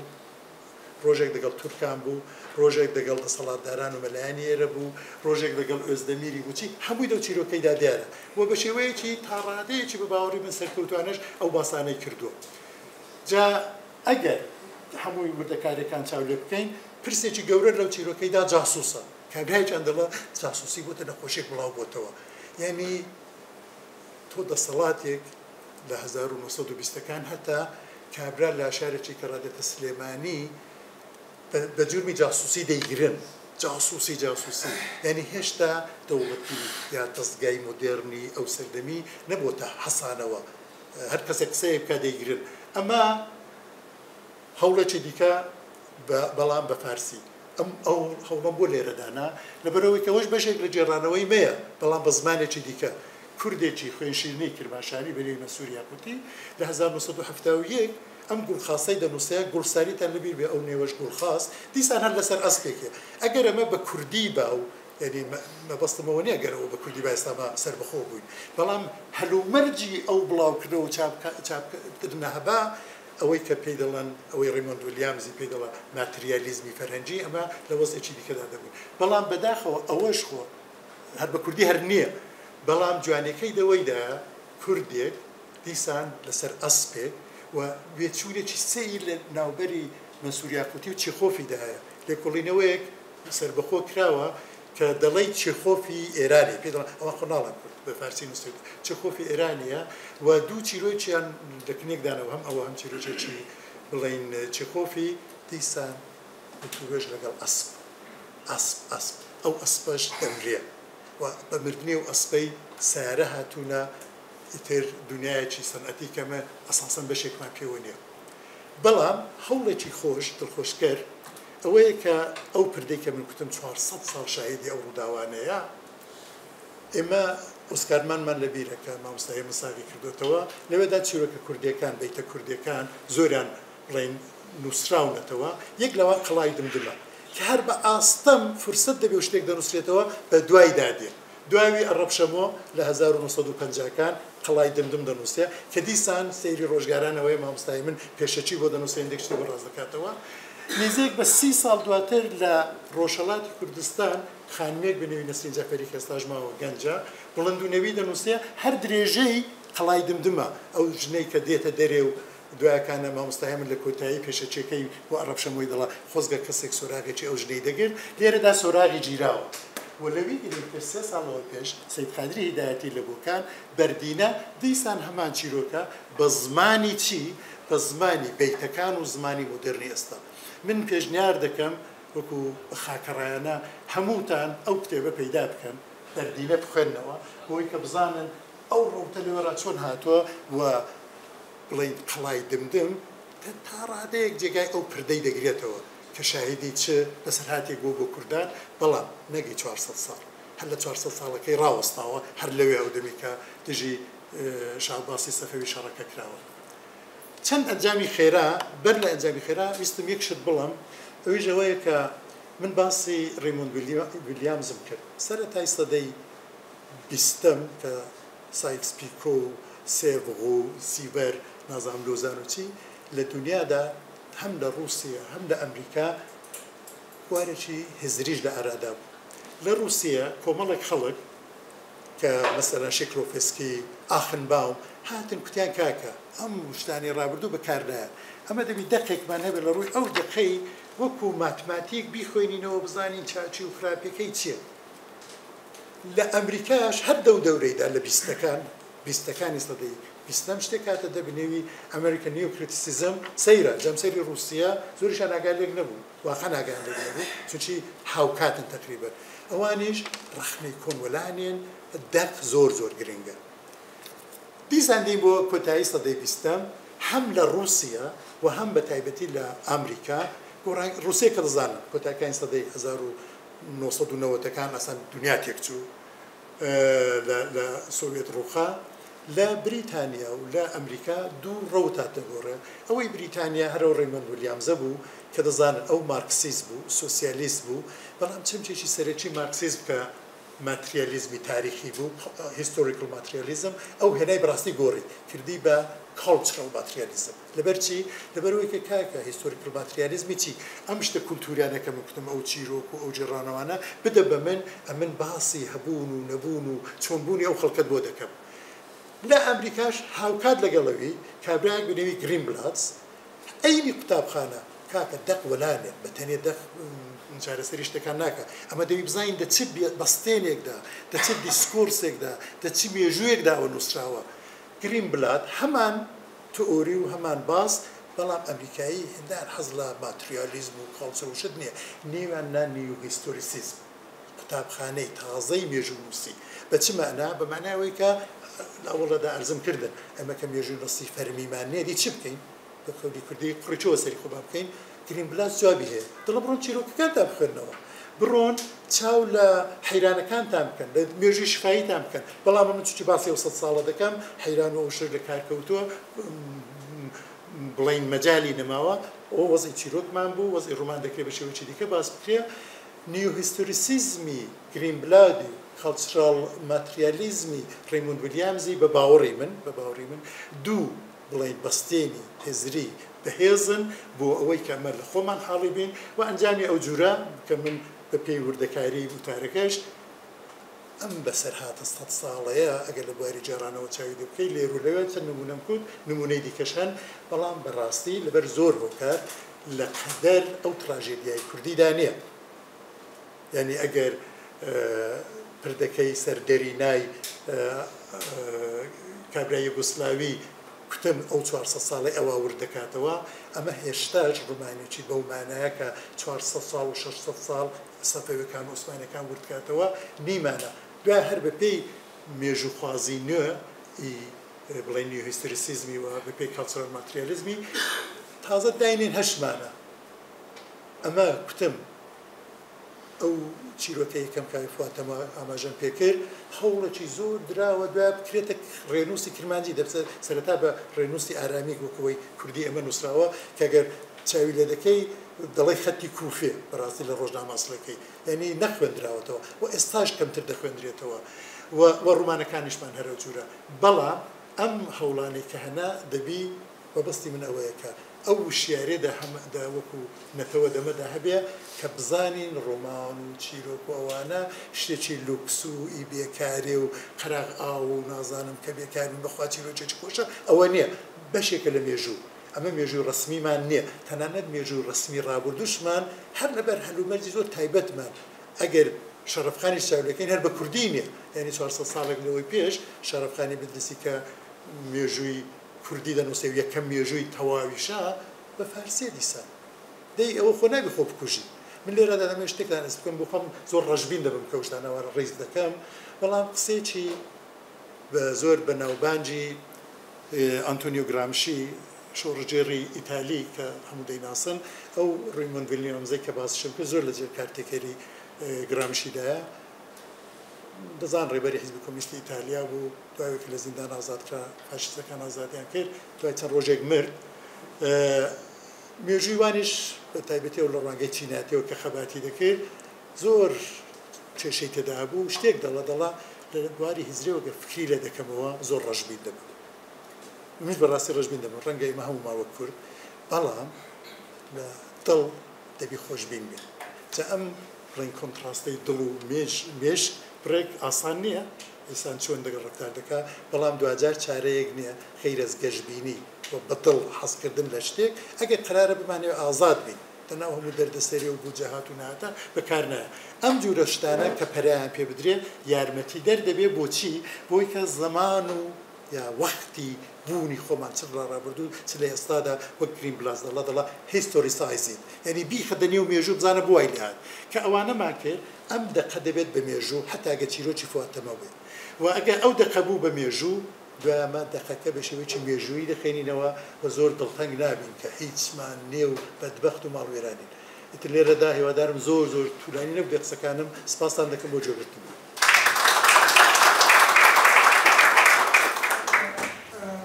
سینارەکەی بەڕاستی هاشەوە دەست پێ دەکەم بەڕاستی ئێمە باگراوندی معریفی و سیاسی ئێمە لە بۆ جێڕانەوە شتێکە کە زۆر گرنگیمان پێ دەدەوە کاکتۆر باسی دوو ئامراجی سەرەکی کرد کە ڕۆڵ دەبینن لە جێڕانەوەی ڕوودا و حادثەکان ئەویشیان پەروەردە لەگەڵ ئارت هونەر و پەروەردە بەداخەوە ئێستا ئێمە ئەگەر هەر کامێک لەوانەیە کە لێرە دانیشتووی بپرسی لە ئارت لیسن لە وانەی هونەر لە پرۆگرامی پەروەردەی ئێمە چی فێر بووی هیچ فێر نەبووین جگە لەوەی شاخێک و ئاوێک و ڕووبارێک بکەین یعنی لە کاتێکدا کە هونەر ڕۆڵێکی گەورەی هەیە لە جێڕانەوەی ڕووداوەکان لە چارەسەرکردنی ڕووداوە سیاسی و کۆمەڵایەتەکان لە بابەتە گرنگە نوێیەکان بۆ پێکەوە ژیان بۆ ئاشتی هونەر ڕۆڵێکی گەورە دەجێت بەڵام لە سیستەمی پەروەردەی ئەمەدا هونەر ڕۆڵێکی زۆر ناوەچی پێدراوە کە دەبایە ڕۆڵێکی باشتری پێ بدرێت بەداخەوە هەتا ئێستا لە ناو پرۆگرامەکانی خوێندندا هونەر هیچ منهەجێکی نییە دەرسێکە مامۆستای ئینگلیزی دەڵێتەوە یاخود مامۆستایەکی تر وانەکە دەڵێتەوە بۆ نمونە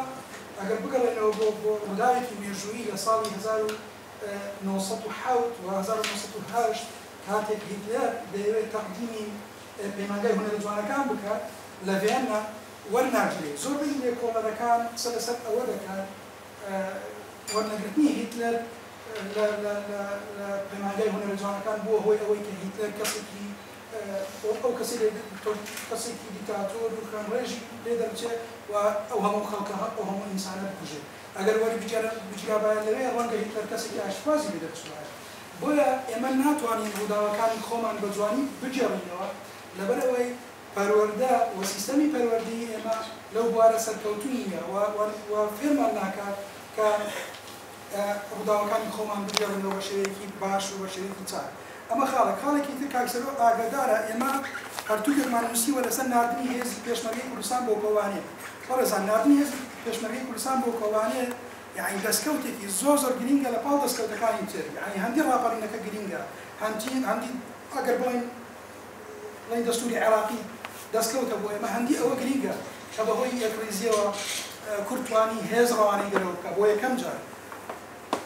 لە 2015 هێزی کوردستان هێزی پێشمەرگەی کوردستان نێدرا بۆ کۆبانێ لە 2015 تا ئێستا چەند جار پرۆگرامەکانی خوێندن گۆڕانکاری تێکراوە هەتا ئێستا نهاتوون ئەم ڕووداوە گرینگە کە جێگەی شارازی هەموو کوردێکە لە هەر چوار پارچەی کوردستان ئەم ڕووداوە بێنە ناو مەناهجەکانی خوێندن ناو پرۆگرامەکان لە ڕێگەی هونەر لە ڕێگەی پرۆگرامی کۆمەڵایەتی لە ڕێگەی بڵین پرۆگرامی کوردی زمانی کوردی دەتوانرێت ئەم چیرۆکە بە جوانترین شێوە بجێڕێتەوە لە پاڵ ئەوەشە بابەتە ڕێزمانیەکان کارا و بکەر و نازانم چی قوتابیان فێر بکرێت بۆیە بەداخەوە ئێمە ناتوانین ڕووداوەکانی خۆمان بجێڕێنەوە ناتوانین سووددا لەو هەموو دەستکەوتە لەو هەموو حەدەسە لەو هەموو قوربانیە وەربگرین کە پێشتر داوامانە بۆی بابەتەی کاکتۆر زۆر بابەتێکی زۆر گرنگە و پێویستە بە جددی بڵێن نخبەی سیاسی کوردستان بیر لەم بابەتە بکاتەوە لە پەروەردە و لە ئاست هەتا ئێستا فیلمێکی دوکۆمنتاریمان هەیە لەسەر شۆڕشی ئەیلول لەسەر شۆڕشی گوڵان لەسەر شۆڕشی نوێ کە فیلمێکی معقول بێ جگەل لەوەی کە گەردەلو لەگەڵ پێ بڵێن ئەوە هەوڵێکی متەوازعانەیە بۆ جێڕانەوەی ڕووداوەکان بۆ پێویستە گرنگی بەم بابەتە بدرێت کە دکتۆر هاشم باسی کرد و یەک پرسیارێکشم بۆ دکتۆر مایکل ئەوەش دکتۆر مایکل باسی لەوە کرد کە جۆرێک لە سەربەخۆییتان هەیە intrastate self-determination ئەوەش پێم وابێ چەندێکە زۆر جێی نازانم بڵێم بایەخ نییە گرنگیە چکە ئێمە دەبێت خۆمان بناسین و عێراقیش دەبێت ئەوە بزانێت کە ئێمە هەرێمێکی فیدراڵین نەک سەربەخۆییەک لەناو دەوڵەت بۆیە ئەم چەمکە ئەتوانرێت بۆ هەرێمێکی فیدراڵی سویسرا بەکاربهێنرێ ئەم چەمکە ئەتوانرێت بۆ هەرێمێکی فیدراڵی لە ئەڵمانیا بەکاربهێنرێ ئەو پرسیارەکەم لە بەڕێز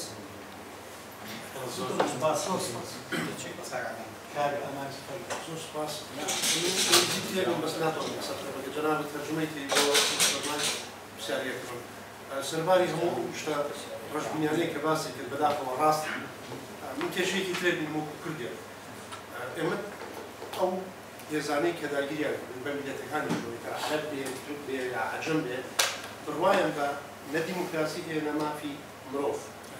بازە من کێشێکی زۆر گەورەیە کە بەستێکی تری لە وەرچاوی لە بەردەم چارەنووس سێنەی کوردە دەناوە کە بەداخەوە من شوایە بین لە هیچ وەکوڵەڵێ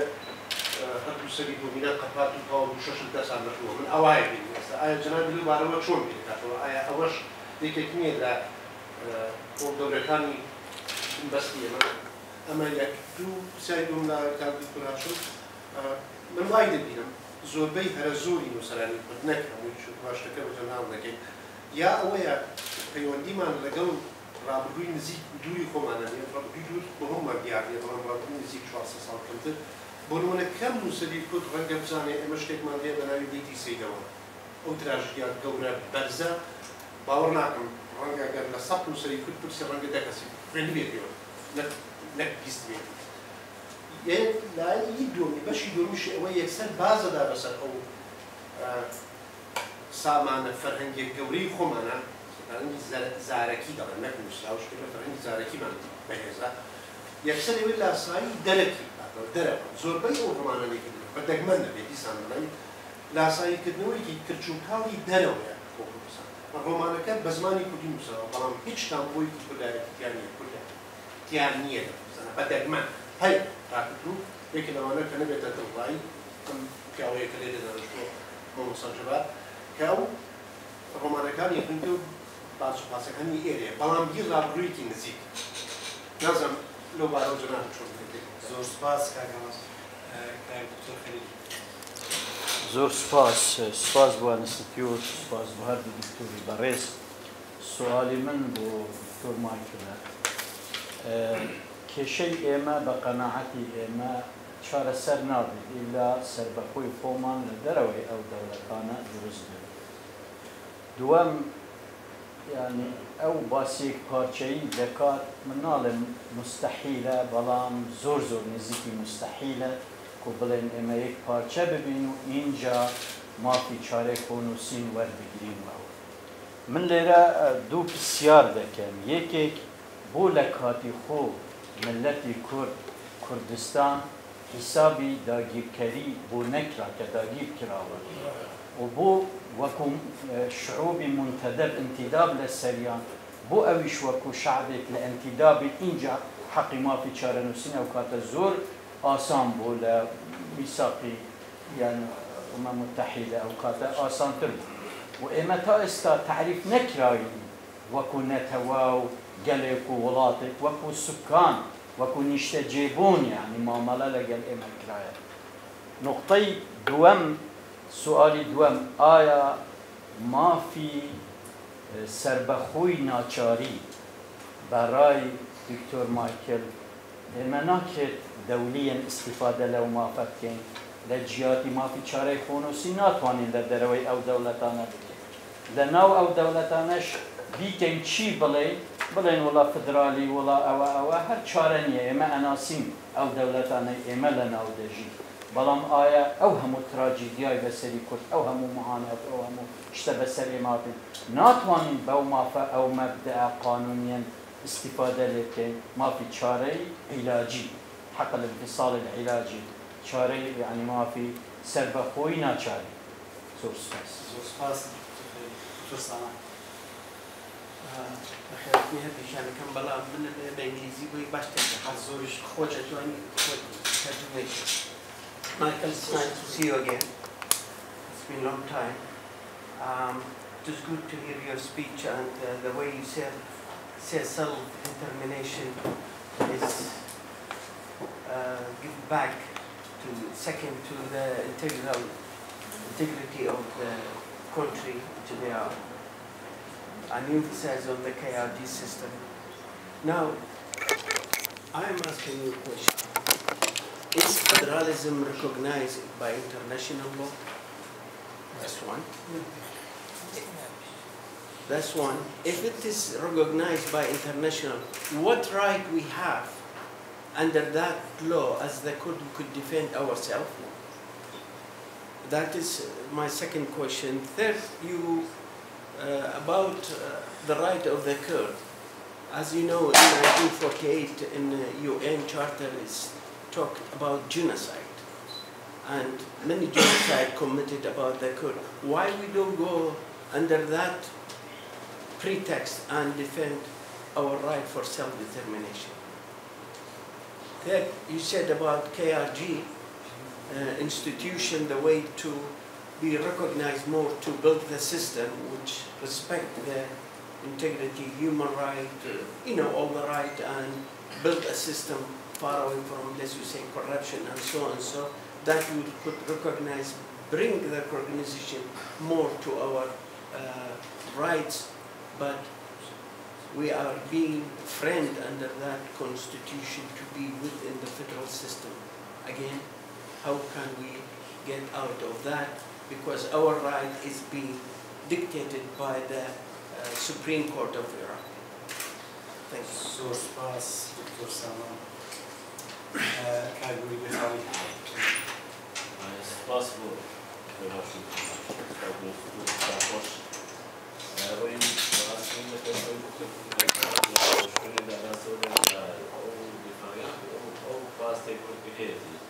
لو سدين يستاذ أنا بشتغل سكرتارية كذا بيتوانا بقى سبقة أشتغل كواتها على مشانين المقر يعني ما بش بدر شيء بس صار اشتغل سكرتاري ما كنا تزين يفرضون شو بشوي شو كلاسيو عشان كده يشتغل كوابيس رجعيسين كامل يعني ما بنا موجود بيه دول كاتب كم رنجة براسي زور إيمان بكمال أو مش مو فاهمين أنا بكباسي عاشت جهاني وعذاري جهاني لكن كنار براسي كنار بيوا لو رجعنا شو فرفتنا لنا بيتوانا هذا سنجش ما سهبي آخر زاب سكنديش أفريقي غيرتي ويكل لنا بغي أوروبا وأمريكا بلجرجاي هم وصلنا صالح 8 مليار دولار لأفريقيا دبلوا ديروا والسياسة بعض يعني كل بمرور لواتنا يعني كوابي أو في الخارج كمان الله تشتري ونامش نتي مكان أو دوخ يعني إنك بيخش مكانه وبيدور بيستطيع إنك رنجة كم بيودي وين طبعا مثلا جالسين بالنسبة راسكي دكتور راسي من زماننا من لهشوني من فشل يعني لهشوني يتدرب زور شيء مثلا لا جالنا لا كثير شيء خوش لأن غلطنا زمان أدب ناس ما يعرفون ما ناس ما يقول لحظة بينونيا بيوم زور خاطر ما يشوفون روجانا دادي بشيء جبان خوازانا سوى كرومان بيسودا ورومان مخفي من وزان السيلة مفيدة أشتري شوية منكم أنت كبونوسي بتن يخرج بالي أجر تو لا روماني كيو كندوية لا دستوفسكي ولا سيرفاكسي شو هم أنا كذا ثانية أجر بالي هم يهالي ستور وميتشل مارغريت ميتشل وهرتا مودن هم ميجوي عنقوري براسي هالي ستور ميجوي عنقوري يعني إما لا ريج جرانو دتواني زور شبكة دتواني زور شبكة بيني خمادي ما مسا بيش من بعض الأباش وي بيتسيدان ديان بيتو ديان سبلا متى هذا دتواني زارش كداري داري أدب وخمان پێناسە بکەینەوە لەڕێی ئەدەب و خۆمان بگەڕینەوە و ئەوەی تا ئێستا کوردی پاراخە نازانم ڕێگە من هەڵەبم و دادان شتێبین جیاواز دەبێت من پێم وانییە ئەوەی کوردی پاراخە شاخ و شۆڕش بێت زمان بۆ کولتور بۆ فەرهەنگ بووە واگەر دەست بۆ فەرهەنگ و کولتور ئەو کە دەکورێت دۆڕەوەندی خۆمان نەگیری وانەی جیاڕینەوە جارشن زۆرمان ماوە جێڕین جێڕانەوە تاو نانێت بۆیە پێم وایە ئەوە شتێکە دەبێت باسی وەکو دکتۆر گوتی ببێتە بەشێکە ناو سیستەمی پەروەکردنەوە خوێندنی باڵا یعنی بە هەم بەبژێرەوە بتوانین جارشکێ من چۆن خۆمان پێ دەست بکەین. زۆر سوپاس کاکدوی ئاخر داخلەی کاکاوەیە بەڵام پرسیارە بۆ دکتۆر مایکل بە ئینگلیزی ئەویتریش بە کوردی لا Professor Michael, a question for you. Talking about the Kurdistan region current position, some people say that its position is weakening day by day. They say that previously, for example, maybe 20 years ago, the situation was better than now. There are two discourses for that. People say that division and disharmony is the case for that, internal division. And some people say that US is not serious in protecting Kurdistan region. So what do you say about this? The first part is whether the Kurdistan region is still strong or not, and these two discourses, internal one and external one. کاک دکتۆر هاشم باسی جێرانەوەت کرد ئێمە بەڕاستی جێرانەوەی فۆلکلۆر لە حەیران و لاکۆوانە پێدوانیە لەم دوایانە بە بڵاوبوونەوەی سۆشیەل میدیا من ناوم دکتۆر کاوە شێروانیە باش جێرانەوە لە سەردەمی سۆشیەل میدیادا جێرانەوەی ئەوەی پێدەگوترێ ئۆرەڵ ترادیشن باوی هاتۆتەوە بۆ نمونە من با نمونەیەکت دەمێ لە کوردستان حەیرانبێژێک هەیە خەڵکی مەخمورە ڕێبوار شێخ شێروانی شتێکی وایە لە یوتیوب بە 100,000 فۆلۆوەر و ڤیوەری هەیە بەڵام ئەو برادرە باسی مامۆستا زەباری کرد کە یەکێکە لە باشترین ڕۆمانووسەکانی کورد ئێستا گەر پۆستێک لە فێسبوک یان لە یوتیوب ڤیدیۆیەک دانێ لەوەیە لە 1000 کەس زیاتر سەیری نەکات لەبەرەوە کورد بە تەبیعەتی پێم وایە خوێنەری باش نییە بەڵام لەوەیە لاکۆ حەیران بە تایبەتی کە سۆشیەل میدیا ئێستا گەیشتۆتە هەموو ماڵێک و هەموو لەلای هەموو کەسێک و لە ناو مۆبایلی هەموو کەسێک هەیە ئێستا باوی هاتۆتەوە بۆ جێڕانەوەش فۆلکلۆر بەڕاستی لاکۆ حەیران شتێکی باشە وابزانم زۆر سوپاس زۆر سوپاس Michael, the first question was about it's from Kak Adnan, and his comment was, although he agrees with your assumption that the integrity of land is prior to the secession of a nation in international law, still Iraq should recognize our federal system, our federal position within the state of Iraq. And how could we make sure that Iraq recognizes that? Because as we have seen in the past few years, the position of the federal system of KRG has been compromised severely since the referendum. That's the first question. And the second question was from Kagamanch, and he says that although he shares your pessimism about the state of affairs, I mean the possibility of Kurds seceding from their existing state structures, still, don't you think that these states essentially don't believe in human rights and democracy? That's why they don't allow the Kurds to secede, and not the fact that they want to have territorial integrity. That's the main reason for them. The third question was from Dr. Khalid, and he said that simply put, independence is our only solution. We need to be independent, otherwise we won't have the kind of position and state that we should have. And I don't think that, I think he says, I think that it's impossible to be independent within at least Iraqi state structure. I mean, as it is now, as it stands now. I mean, the issue that you talked about, internal sovereignty or internal self-determination. Third question was, why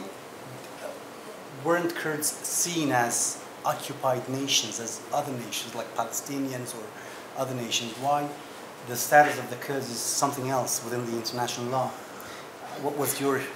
take on that? Why are they treated as residents, as population, not as a nation? And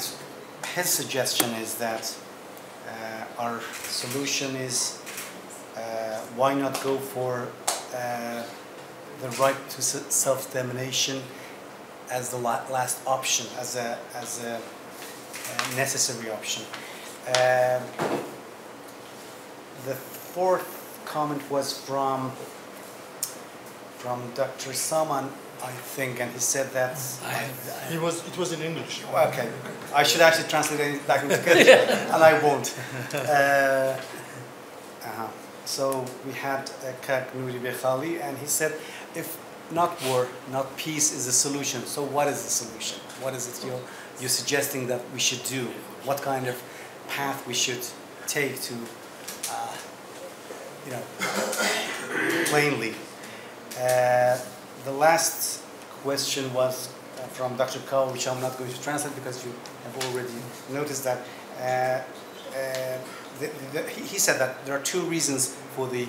compromised position of the KRG. One is the internal divisions, as you mentioned, and second is the lack of support from the US for the KRG. Is that true, or are there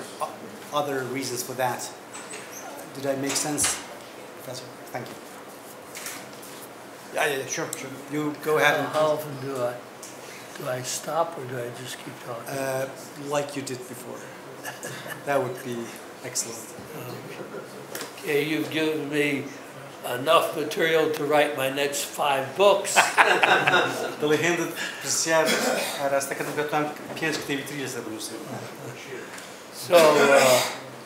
I'm afraid I won't be able to satisfy you here, but I will try to make a couple comments.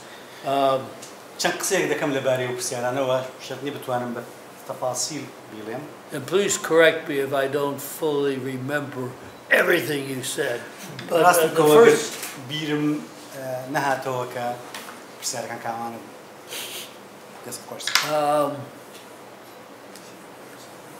the first question had to do with how do you make Iraq recognize federalism and international law? Exactly. And or is international law, does it recognize federalism? And the answer is yes. International law recognizes whatever government is in power successfully over a period of time. So yes, international law recognizes federalism, but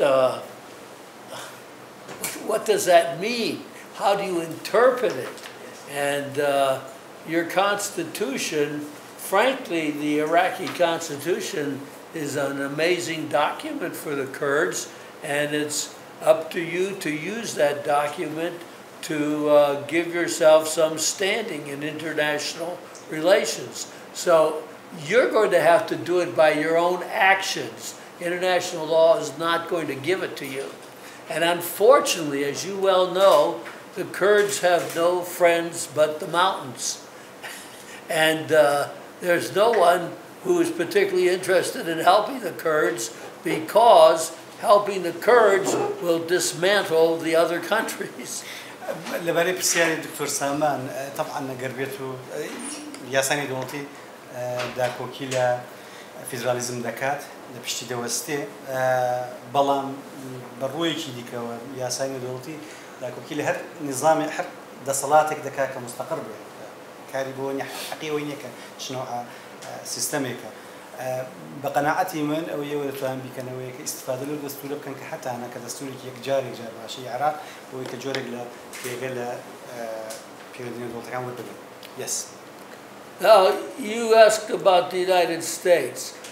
Frankly, I admit I'm an American, so I'm biased in favor of the United States. But I think that your best friend is the United States. Certainly, Iran and Turkey are not your friends. But the United States is on the other side of the world. You are only a very secondary or tertiary concern of the United States. دڵێ بە دڵنیایەوە باشترین دۆستی ئەمریکای بەڵام ئەمریکا زۆر دوورە و ناشکرێت بڵێن کە تورکیا ئێران دۆستیەوە تەمان دۆستی ئێوە نین بەڵام کێشەکە ئەوەیە کە ئەمریکا زۆر دوورە ئەوان زۆر نزیکن و ئێوە بەرەبەرە دەبن بە ئەولویەتی دووەم و سێیەم لە سیاسەتی ئەمریکا لە ڕۆژهاتنە ناوەڕاستەدا. To the United States, Turkey is very important. Turkey is very important. James Jeffrey, a famous, well-positioned American diplomat, famously has said, when we consider the importance of Turkey, and by that he means when it comes down to the final decision, the United States is going to support Turkey because Turkey is more important to the United States than the Kurds. The United States will help you, will try to intervene to help you with Turkey, but in the end, as you see what's going on in Syria, the United States is going to support Turkey. دەبێت بڵێم کە دوجار تورکیا زۆر گرنگترە لە هەرێمی کوردستان بۆ ئەمریکا. قسەیەکی جیمز جێفری هەیە دیپلۆماتە زۆر بەناوبانەکەی ئەمریکا کە گوتی کەی ئەمریکا پەی بە گرنگی یەکجار زۆری تورکیا دەبێت. من پێم وایە قسەی بەو معنایە دێت کە قسەی قیادەی ئەمریکاشە بەو معنایە دێت کە لە شوێنێکدا ئەمریکا یەکلای دەکاتەوە بە کاملی پشتی تورکیا دەگرێت لە معادلاتی ئەمریکا. بەڵام ئەمریکا دەتوانێت برادراتی ئێوە تەبکات دۆسایەتیان بکات یارمەتیاندا ڕێگەیەک دۆزێ بەڵام وەکو لە کەیسی سووریا بینیمان شتێکی ئەوتۆی بۆ کوردەکانی ئێوە پێ نەکراوە لێگەڕا تورکیا وەکو دەکات. Now, one question had to do with international law. You have to understand that international law is written by the existing states to favor themselves. The existing states did not write international law to commit suicide. The existing states are the business of protecting their territorial integrity, and basically that's what international law does. Genocide, we have made a treaty on genocide, but to take up that question in the World Court,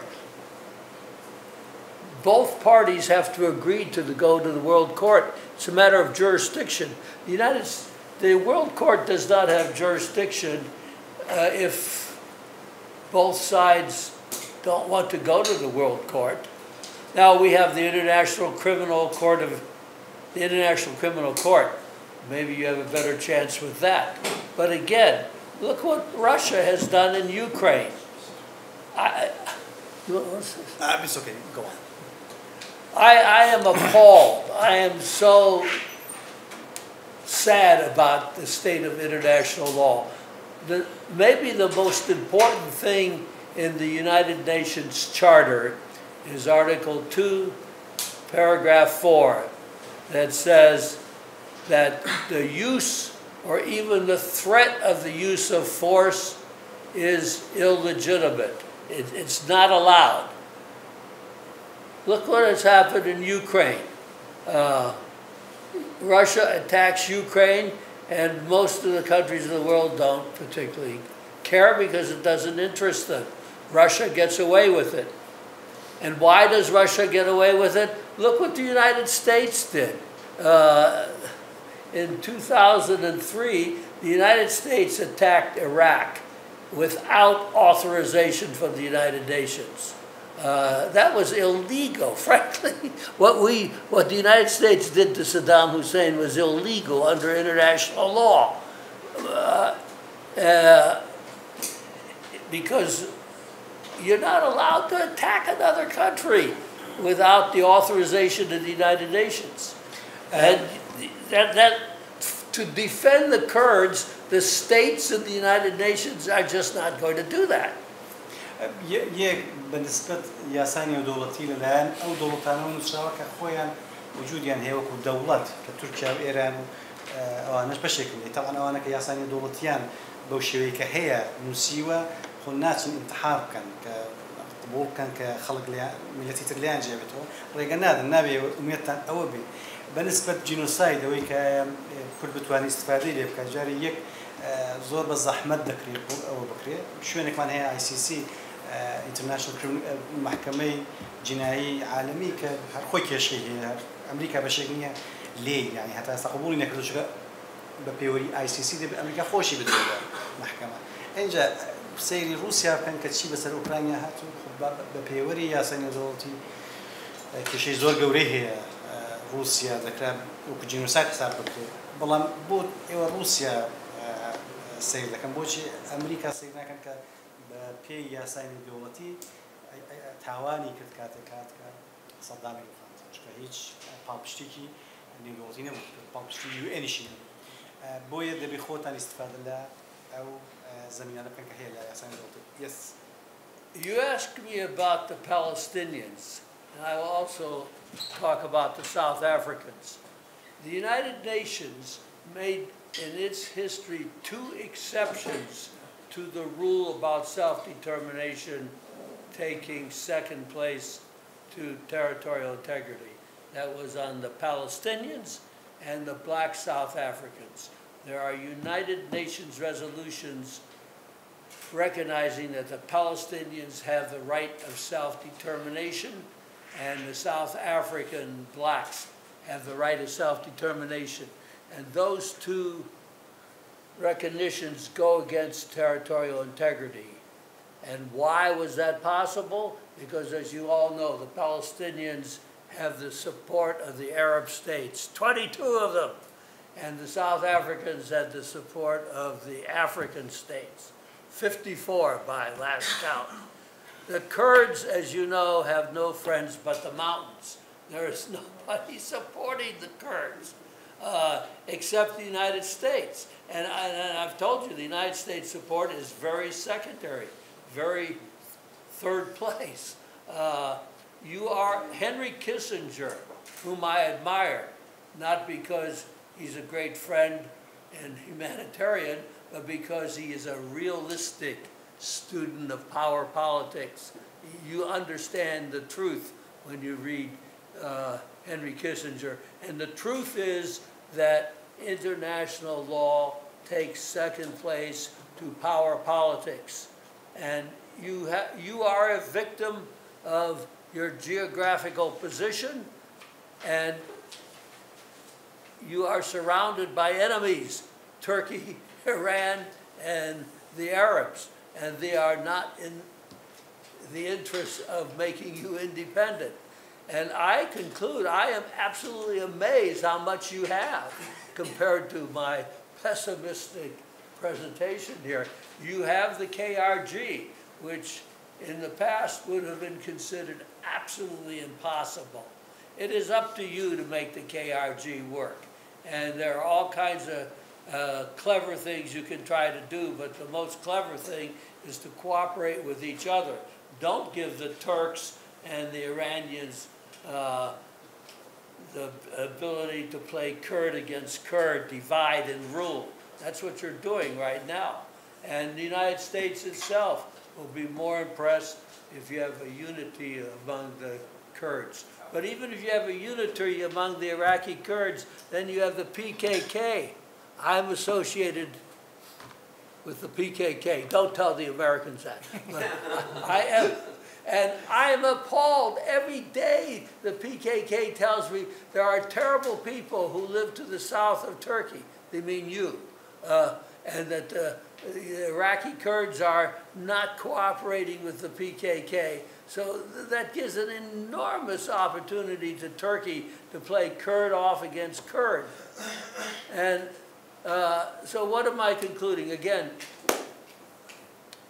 you need Kurdish unity if you're going to even have a chance in this world full of wolves who do not particularly like you. Thank you. زۆ بە کورتی بڵێمەوە دڵێ من بەس دوو نمونەم لە لێکۆڵنەوەکانی خۆم بینیوە کە تێیدا یاسای نێودەوڵەتی ڕێگەی داوە کە جیابوونەوە ببێتە ئەولەویەت پێش ئەوە بکەوێت کە یەک پارچەی خاک بپارێزێت کەیسی فەڵەستینیەکان دووەمیشان کەیسی ئەفریقای جنوبی بۆ چونکە لە کەیسی ئەفریقای جنوبی ڕەشەکان پاڵپشتی 54 وڵاتیان هەبوو بۆیە دەسەڵاتیان لەپێش بوو ئیتر ڕێگەیان پێدان کە انتخابات بکرێ و مێژوو بوو کە هەمومان ئاگادارنی دووەمیان فەڵەستینیەکان یارمەتی نزیکەی 20 وڵاتی عەرەبیان هەبوو بۆیە نەدەکرا لە هەردووکیاندا وەکو کوردیان لێ بەسەر دەهات یعنی نەڕەش دەبوو بە حاکم لە وڵاتی خۆی وەنە فەڵەستینی دەوڵەتی دەبوو من پێم وایە زۆر ئەوە مەکەنە یعنی ئێوە شتێکتان هەیە کە زۆر گرنگە دەبێت دەستی پێوەبرنیش کارجیە حکوومەتتان و حکوومەتێکە هەتانە باش بێ خراپ بێت لە پشتی بوەستن یارمەتی بدەن یەکگرتوو بن من هەموو جارێکە من دۆستی پەکەکەشم تەبعاً دەڵێ من هەر جارێکە لە پەکەکان دەبیستم کە وەکو نەیار و دوژمن سەیری ئێوە دەکەن و قسە دەکەن لە ناخەوە پێ ناڕەحەت دەبن کە بۆچی وا بیر دەکەنەوە بۆ چونکە لەگەڵ یەک نەیارن ئەگەر بێت و لەگەڵ پەکەکە بتوانن زەمینەیەک دروستکەن کە نزیک من لە یەکتر دڵنیا من لەوەی کە تورکیا ناتوانێت بەزمەی ئێستا بنێتەوە بەڵام نەتانتوانیوە ناشتوانن پشت بە یاسانی نێودەوڵەتی بەستن. Thank you, Professor. One more thing? Absolutely. Why not? Okay, one more thought. You saw what happened with the advisory referendum in September 2017. It was just an advisory. You weren't declaring independence. You were just saying, we would like to be independent. And immediately, people went crazy. Turkey said, we have never, Erdogan said, I have never seen such violation of law and horrible deeds, and Iran was saying horrible things about you. The United States got mad at you, and all you were doing is saying the Kurdish people would like to see independence someday. So if that's the attitude of your neighbors, you know what the situation is, and you're being told that your best bet is to work within the KRG, try to find as much unity as possible, and the way you'll become independent someday, I've said this for many years, is if Iraq collapses. You have to do your best to make Iraq and federalism work. But if Iraq collapses and is just completely collapsed, then the world will probably say, well, there's the KRG, let's see if it can be independent. Even that will be difficult. But as long as you have an Iraq, the other states want to keep it united because that's a good precedent for everyone else to stay. No state wants to get divided. No state wants to commit suicide. That's why they all support Iraqi unity, because it's a precedent for themselves. If you can divide Iraq, well, you can divide Turkey, you can divide Iran. So the only way you would become independent is if Iraq still falls apart and you have nowhere else to go except to be independent at that point. دڵێ ڕاوێژی منەوەیە کە دیفاع لە فیدرالیزمی خۆتانە و سیستەمە فیدرالی بکەن کە لە عێراقە لە بەرژەوەندی ئێوەدایە بەڵام ئەگەر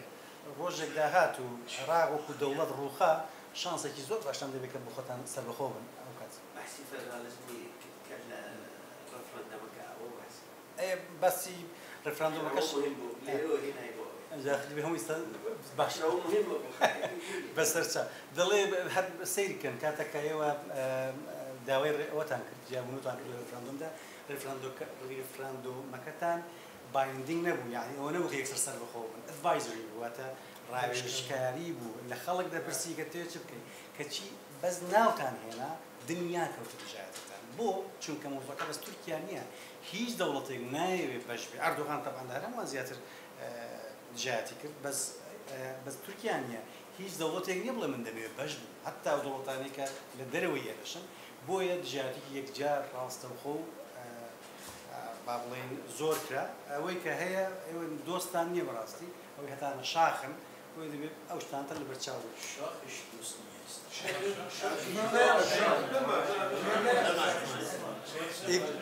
We don't have any friends. Even the mountains are not our friends anymore. They are dry. زۆر باشە ئێمە کاتەکەمان تەعام بەرەو شەش نزیک دەبێتەوە پێم وایە دکتۆر هاشمیش 3 دقیقە و 4 پرسیاری یەکەم هاوڕاتم کاگەندا یعنی هەر زیاتر برینی منیت کولاندۆ میشە ڕەوانە دەڵام کاگامانج من بەسەر بەیتە کوردەکاندا باز دەمدا لەبەرەوەی کە باسەکەم لەسەر 100 ساڵی بڵین ڕابردوو بوو بۆ بەیتە کوردەکانە کە چاوەندەکەی سەیدەوانیشی 100 ساڵی ڕابردوو نییە لە 100 ساڵی ڕابردوودا بەیت زۆر کەمر ینی سەردەمیان نەماوە وەکو بەرهەمهێنان بەڵام لە هەمان بەڵێ مەبەستمەوەیە کە دکتۆر کاوەش فەرمووی ئێستا ڕەنگە بە شێوەیەک بڵین ئەدەبی زارەکی سەردەمی هەیە ڕاستیکەوەی من قەت داتوانم گرنگی ئەدەبی زارەکی ئەوە بکەم ئاشای لێ بکەم بە پێچەوانە ئەوەندە گرنگە کە نمونەی زۆر گەورە هەیە کە وڵاتان بوونی خوان لەسەر ئەو ئەدەبەدانەوە مەسەلێکێک لەوانە وڵاتی فینلاندا من چوومە لە نێزێکرا بەڵام هەرەوە بۆ زانیاریتان لە تەنیش پارلمانی فینلاند شوێنێک هەیە کەمە هەر فکریشی لە ناکەینەوە شوێنی بڵین نەریتە کۆنەکانیان لە بنەوەی کاڵەواڵە لە سەدەی 19 چوونە کۆیان کردوتەوە هەڵک چیان کتۆ هەڵەن وڵاتی فینلاند دەزان لە 1970 شۆڕشی ئۆکتۆبر کرا زۆر بە زیرەکی و زۆر بە ئازایی توانیان لە لێنین استقلال وەرگرن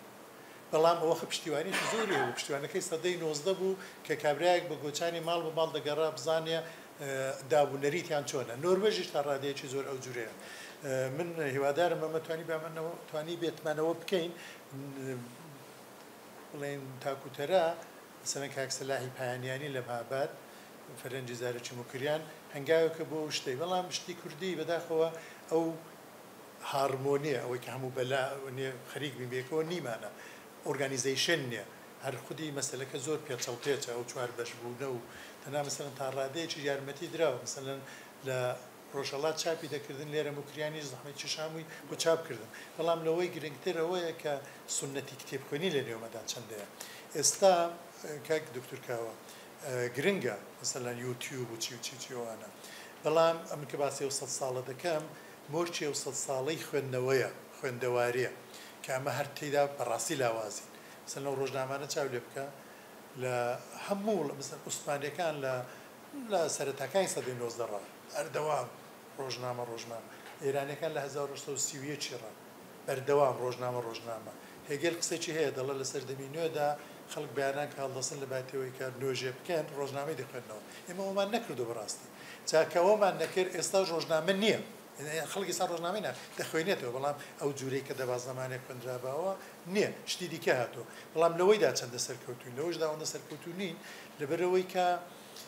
ئێستا مەسەن ئەو گلەیە لە ڕۆژان لە وڵاتانی ئەوروپایش دەکرێت خەڵک کەم ڕۆمان دەخوێنێتەوە خەڵک کەم ڕاستەوە بەڵام بەڕاستی دیسان دەخوێنەوە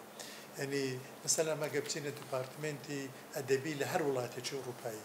خوێندکارەکانیان ئەوەندە ڕۆمانیا خوێندوتەوە کاگنووری ئەو تێکەڵا دەکەم وەڵامەکان ئاماژەیەکی زۆر دەبا کردبان بەڕاستی مەسەلەن چەند ڕۆمانەگە نێوبەرین هەر لە سەردەمی خواندا وڵات دنیایان گۆڕیوە هیچیان نەرەوەی هارێت بچێستۆیە ئەوەی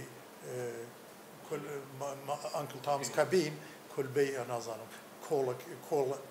کۆڵەکەی ئەمۆ تام بەڵێ بە کوردی نییە بە نەزەرم هەیە بەڵام ئەو قسە مەشهورەتان بیستووە ئابراهام لینکۆن ئەگەر هارێت بیچێر ستۆی دەبینێ ئەو بە قەڵافەت چکۆڵە بوو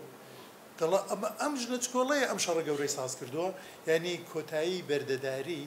ڕاستی مەدیون و قەرزداری ئەم ڕۆمانەیە یا هەرەوەی دیسانەوەی مارگەرێت میچێلی گان ویت دە ویند بە باداچوو ینی خاکپەرستی وڵاتپەرستی ئەمانە بناغەکانیان دانراوە ئەمە ئەومان نەبوو ئێستا مەسەلەن منداڵەکانی ئێمە دەتوان جۆ لە حەیران بگرن ناگرن ئەمە بۆ خۆمان دەتوانین جۆ بگرین بە شێوەیەکی نۆستالژیک چونکی جۆمان لێ بووە بەڵام ناکرێ وەکو فینلاند مثلەن ڕەوەی سەیدەوانی ڕاستی کاگامان چەندێک کار کراوە مثلەن من هاوڕەیەکم هەیە لە سوید سەیدەوانی دیسان نووسیوەتەوە دیسان خوێندوویەتەوە مۆسیقای بۆ داناوە بەڵام گرنگ ئەوەیە ئەمە چەندە بەربڵاو دەبێت ئاخرشت کە دەڵام ئەوەی جەنابەت دەفەرمی ڕوومان و سەکوردەکان لاسایی بێگانان دەکەنەوە من دەڵم خۆزگە کربیانەوە بەڵام لاسایی چاک چونچی لە ئەدەبی پۆستکولۆنیالدا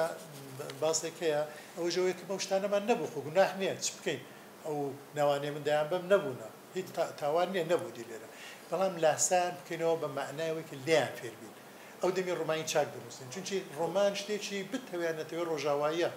مثلەن مامۆستا جەبار جەمال غەریبەگە ئینگلیسی نەخوێن با و ئەو ڕۆمانانەی کە مەسەلەن ئاماژەوان پێکردنی خوێن باوە ڕۆمانی نەدەنووسین نەیدەتوانی بنووسێن نەگەوە هەر ئێرانەکانیان دەتوانی بنووسن جام لەسەرەوەی کارم کردو کە جینیالۆجی بڵێ ڕەچەڵک ناسی ڕۆمان ئەڵا خەریکە شتێک پەیدا دەبێ ئەو خۆماڵی بوونە گەر ئاگامان لێ نەبێ بۆ مە خەتەرناکە مثلا ئێرانی لان توان بڵێن خۆماڵی بوون چونکە گۆڕۆن چاو لە ئینترنێتی ئێرانی بکەن بە خەروار وشەی تێدایە بەڵام بڕۆن چاو ئەخرەگەر باسی مەلا مستەفا و قازی محەممەدی دا ئینترنێتی دانەبێ خۆ باسی میار تێدانێ دەبڕۆ ژاننامەی مەلا مستەفای لە ئینترنێتی دەرێن قازی محەممەدی دەرێنن نییە کاکە نییە ئەوەش ئەو شتەی و برادەرە کاگەدنا کوتی ئارت و ئەوانە بەڕاستی زۆر ئاسانە یعنی کەڵچرال پۆلیسی ئەگەرە تۆ حسابی لەسەر بکەی بتەوێ ئایدنتیتێک سازکەی بە دروشم و ڕقابەت حیزبان ناچێ بەرچە حیزبان هەر بڵێ بە خۆ چ بکەین مارکس زمانی دەکوت یهودیەکانی دەکەن جێبەجێ دەبێت بەڵام هەر مارکسی ڕۆیش و جێبەجێ نەبوو جوولەکان بخوانکاری خوان جێبەجێ کرد ئێمەژەوە 100 ساڵە یەک دەبێتە مسلمان یەک دەبێتە شوعی هەر جێبەجێ نابێت دوجار دەبێت ئەو کەڵچرال پۆلیسی ئەم سیاسەتی کولتوریای دانین کە چۆن جێبەجێ دەبێت ئەویش ئەوەیە کە ئێمە چی دەمانەوێت ببین بە چیە ئەمەش بە غەیری جێرانەوە بە زۆر فاکتۆری دیکە هەیە مناڵەمەگەر ئێستا دەڕوومان بنووسرێت بەڵام وەک ئاخر قسە ئەلان شتێک پەیدا بۆ جۆگرتن خەڵکێکی زۆر جۆ لە ڕوومانان دەگرن کاناڵی تەلگرامی دەویش بێسەرەوە بەرەدەی کوردیدا بەڵام هاوڕیان لێکۆڵینەوە کراوە من کە کتێبێک دەخوێنمەوە ئەمە لێکۆڵینەوەی هەم دەروون ناسانەیە هەم مەعرفەت ناسانەیە لێرە شتێکە نێوی مێشکی منە و هەڵوێستی من دەبەرابەرە و دەقەیدایە ئەو مێشکەوە کار دەکەوێت بەڕاستی وەک فیزیکیش بەکار دەکەوێت ئەو جورە نییە ئاکتیو دەبێت کە من جۆم لێ دەبێت دەڕوا ناتوان بگەڕێمەوە بەتابێتی بەوانەی کوردیە و تەلگرامانە دوای دەنگ ناخۆش دوایەکانە هەڵە خوێندنەوە ینی هەر بەڕاستی ئەوە مەسەلەن لێرە چەندە فکریەوەی دەکرێتەوە کە مەسایتێکی تایبەتمان هەبێ یوتیوبی کاناڵی خۆمان نەبێ بۆ جێڕانەوە بەڕاستی ناکرێ ئەوانە دەکرێ ها بەڵام نایان کردووە هۆکارەکەشی ئەوەیە تێمای کەڵچرال پۆلیسی تێمای ئەمنە و مامۆستا جەبارە کە هەم مامۆستام هەم ڕەفیقما 8 ساڵە 7 ساڵە خەریکی وەرجێڕانی ڕوومانێکی دەبێ ئینگلیسی دەوە چەندە هەوڵ بدا دەبی بچێ ڕوومانی دیکە بنووسێ دەبی دەستگایەکی دیکە هەبێ بیکە دەڵام باش کاکە دەیکەی وەزارەتی ڕۆشنبیری دێن ڕوومانی ئینگلیسی لێرە چاپ دەکرا ڕوومانی ئینگلیسی لێرە چاپ بێ بەکاری چی دێ ڕوومانی ئینگلیسی دەبی لە بریتانیا چاپ بێ لە ئەمریکا چاپ بێ بازاری هەبێ ئەو قسانەی کە کردم یەک شتی لە زیاد دەکەم ئەلف شەفەقم بۆ هەموو دەیناسن نووسەری گەورەی تورکی ئینگلیسی تورک بە قسەوی کۆتایی دێنن چونکە باس جان زۆشت باز نەکرد ئەرزت دەکەم لە ئاخرین کتێبیدا و لە ئاخرین لێکۆڵینەوەیدا و لە ئاخری قسەکردنیدا لە یوتیوب لێدەن ئەوەندەی قسە هەیە ئەوەندە زۆر جوانیش قسە دەکات دەڵێ مێژونووسی فەرمی عوسمانیەکان ئەوە بوو کە عوسمانی بچن هەرجەیەکی داودی تورکی عەداوڵەتی تورکی دەبن کتێب من ئەو ڕۆمانەم کردەوەی ئەندریکی ئەوەی پردەکەی سەردەرینای لەوێدا ڕاستی هەیە دوو دانە پیرێژن بێک و دیالۆگ دەکەن دەڵان وای زمانی عوسمانیان چەند باش بوو کوڕەکەی من دەچوو دەبوو وەزیرەوەی دەکە کوتی هەی بەدبەخت چی باش بوو دینی نەما زمانی نەما پردێکی ببورن خوێڕی ئەوەی دێنێت شایی بە کوڕەکەت هەبێ دەڵام نەوەم کە خوێندەوە دیتم بابە بە ڕوومانیش دەکرێت ئەم مێژونووسێ ڕەسمیەی بەرپەرج بدەیەوە دەی ئەمە مەسەن لێرە ڕوومانی کوتم هەر بۆ خۆشی خەرخۆشیش هەیە لەزدەت لە ڕوومان زۆر گرنگە بەڵام بەو معنایە ئەوەی ئەو شتێکە من لە دوایمە هەر فکری لە دەکەمەوە زۆر جاریش یا ناتوانم باسەکەم جوان پێشکەش بکەم یا کەس ناهێوێت لێم حاڵی بێ یا هەندێک خەڵک دەڵێن کاکۆش بێکارە بەنا تا سیاسەت لەوێ ڕووبانی چی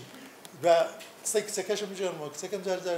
کچەکەم گەورەیە سەنگم بۆ لەتدا ناڕەحەتە دەڵاڵان دەزانم دەڵێ بچوو فڵان ڕۆمانی بخوێنەوە من بەڕاستی ئەوەی دەڵم ڕۆمان بەو مەعنا دروستەکەی بەو مەعنا دیسکۆرسەکەی چونچی بەڕاستی و ئاخر قسەیە ئاندریک دکتۆرای لە ئۆتریشی ئەو دەمی ئەوستریا ئەو دەمی لەسەر کارتێکەری هێزری تورکی لەسەر مێنتاڵیتی یوگۆسلاوی نووسیوە دوای ئەو ڕۆمانەی نووسیوە کەواتە ڕۆمان نووسیمەش دەبێ نەک دکتۆرا بە مانای ئێستاها یعنی ئەو زانایایی هەبێ کە سەفەوی و عوسمانی و چی دوای ڕۆمانێکی ئەوە بنووسێ من تەلێفۆنم بۆ کراوە دەڵێ کاکە ڕۆمان چێمیش دەڵەمەوە ئەوەیە دەڵم بۆ دەپرسی مامۆستا دەڵێ وەڵا ڕۆمانێک نووسیوە بەتوان بڵاوی کەمەوە دەیەوە چۆن دەبێت کاکە زۆر سپاس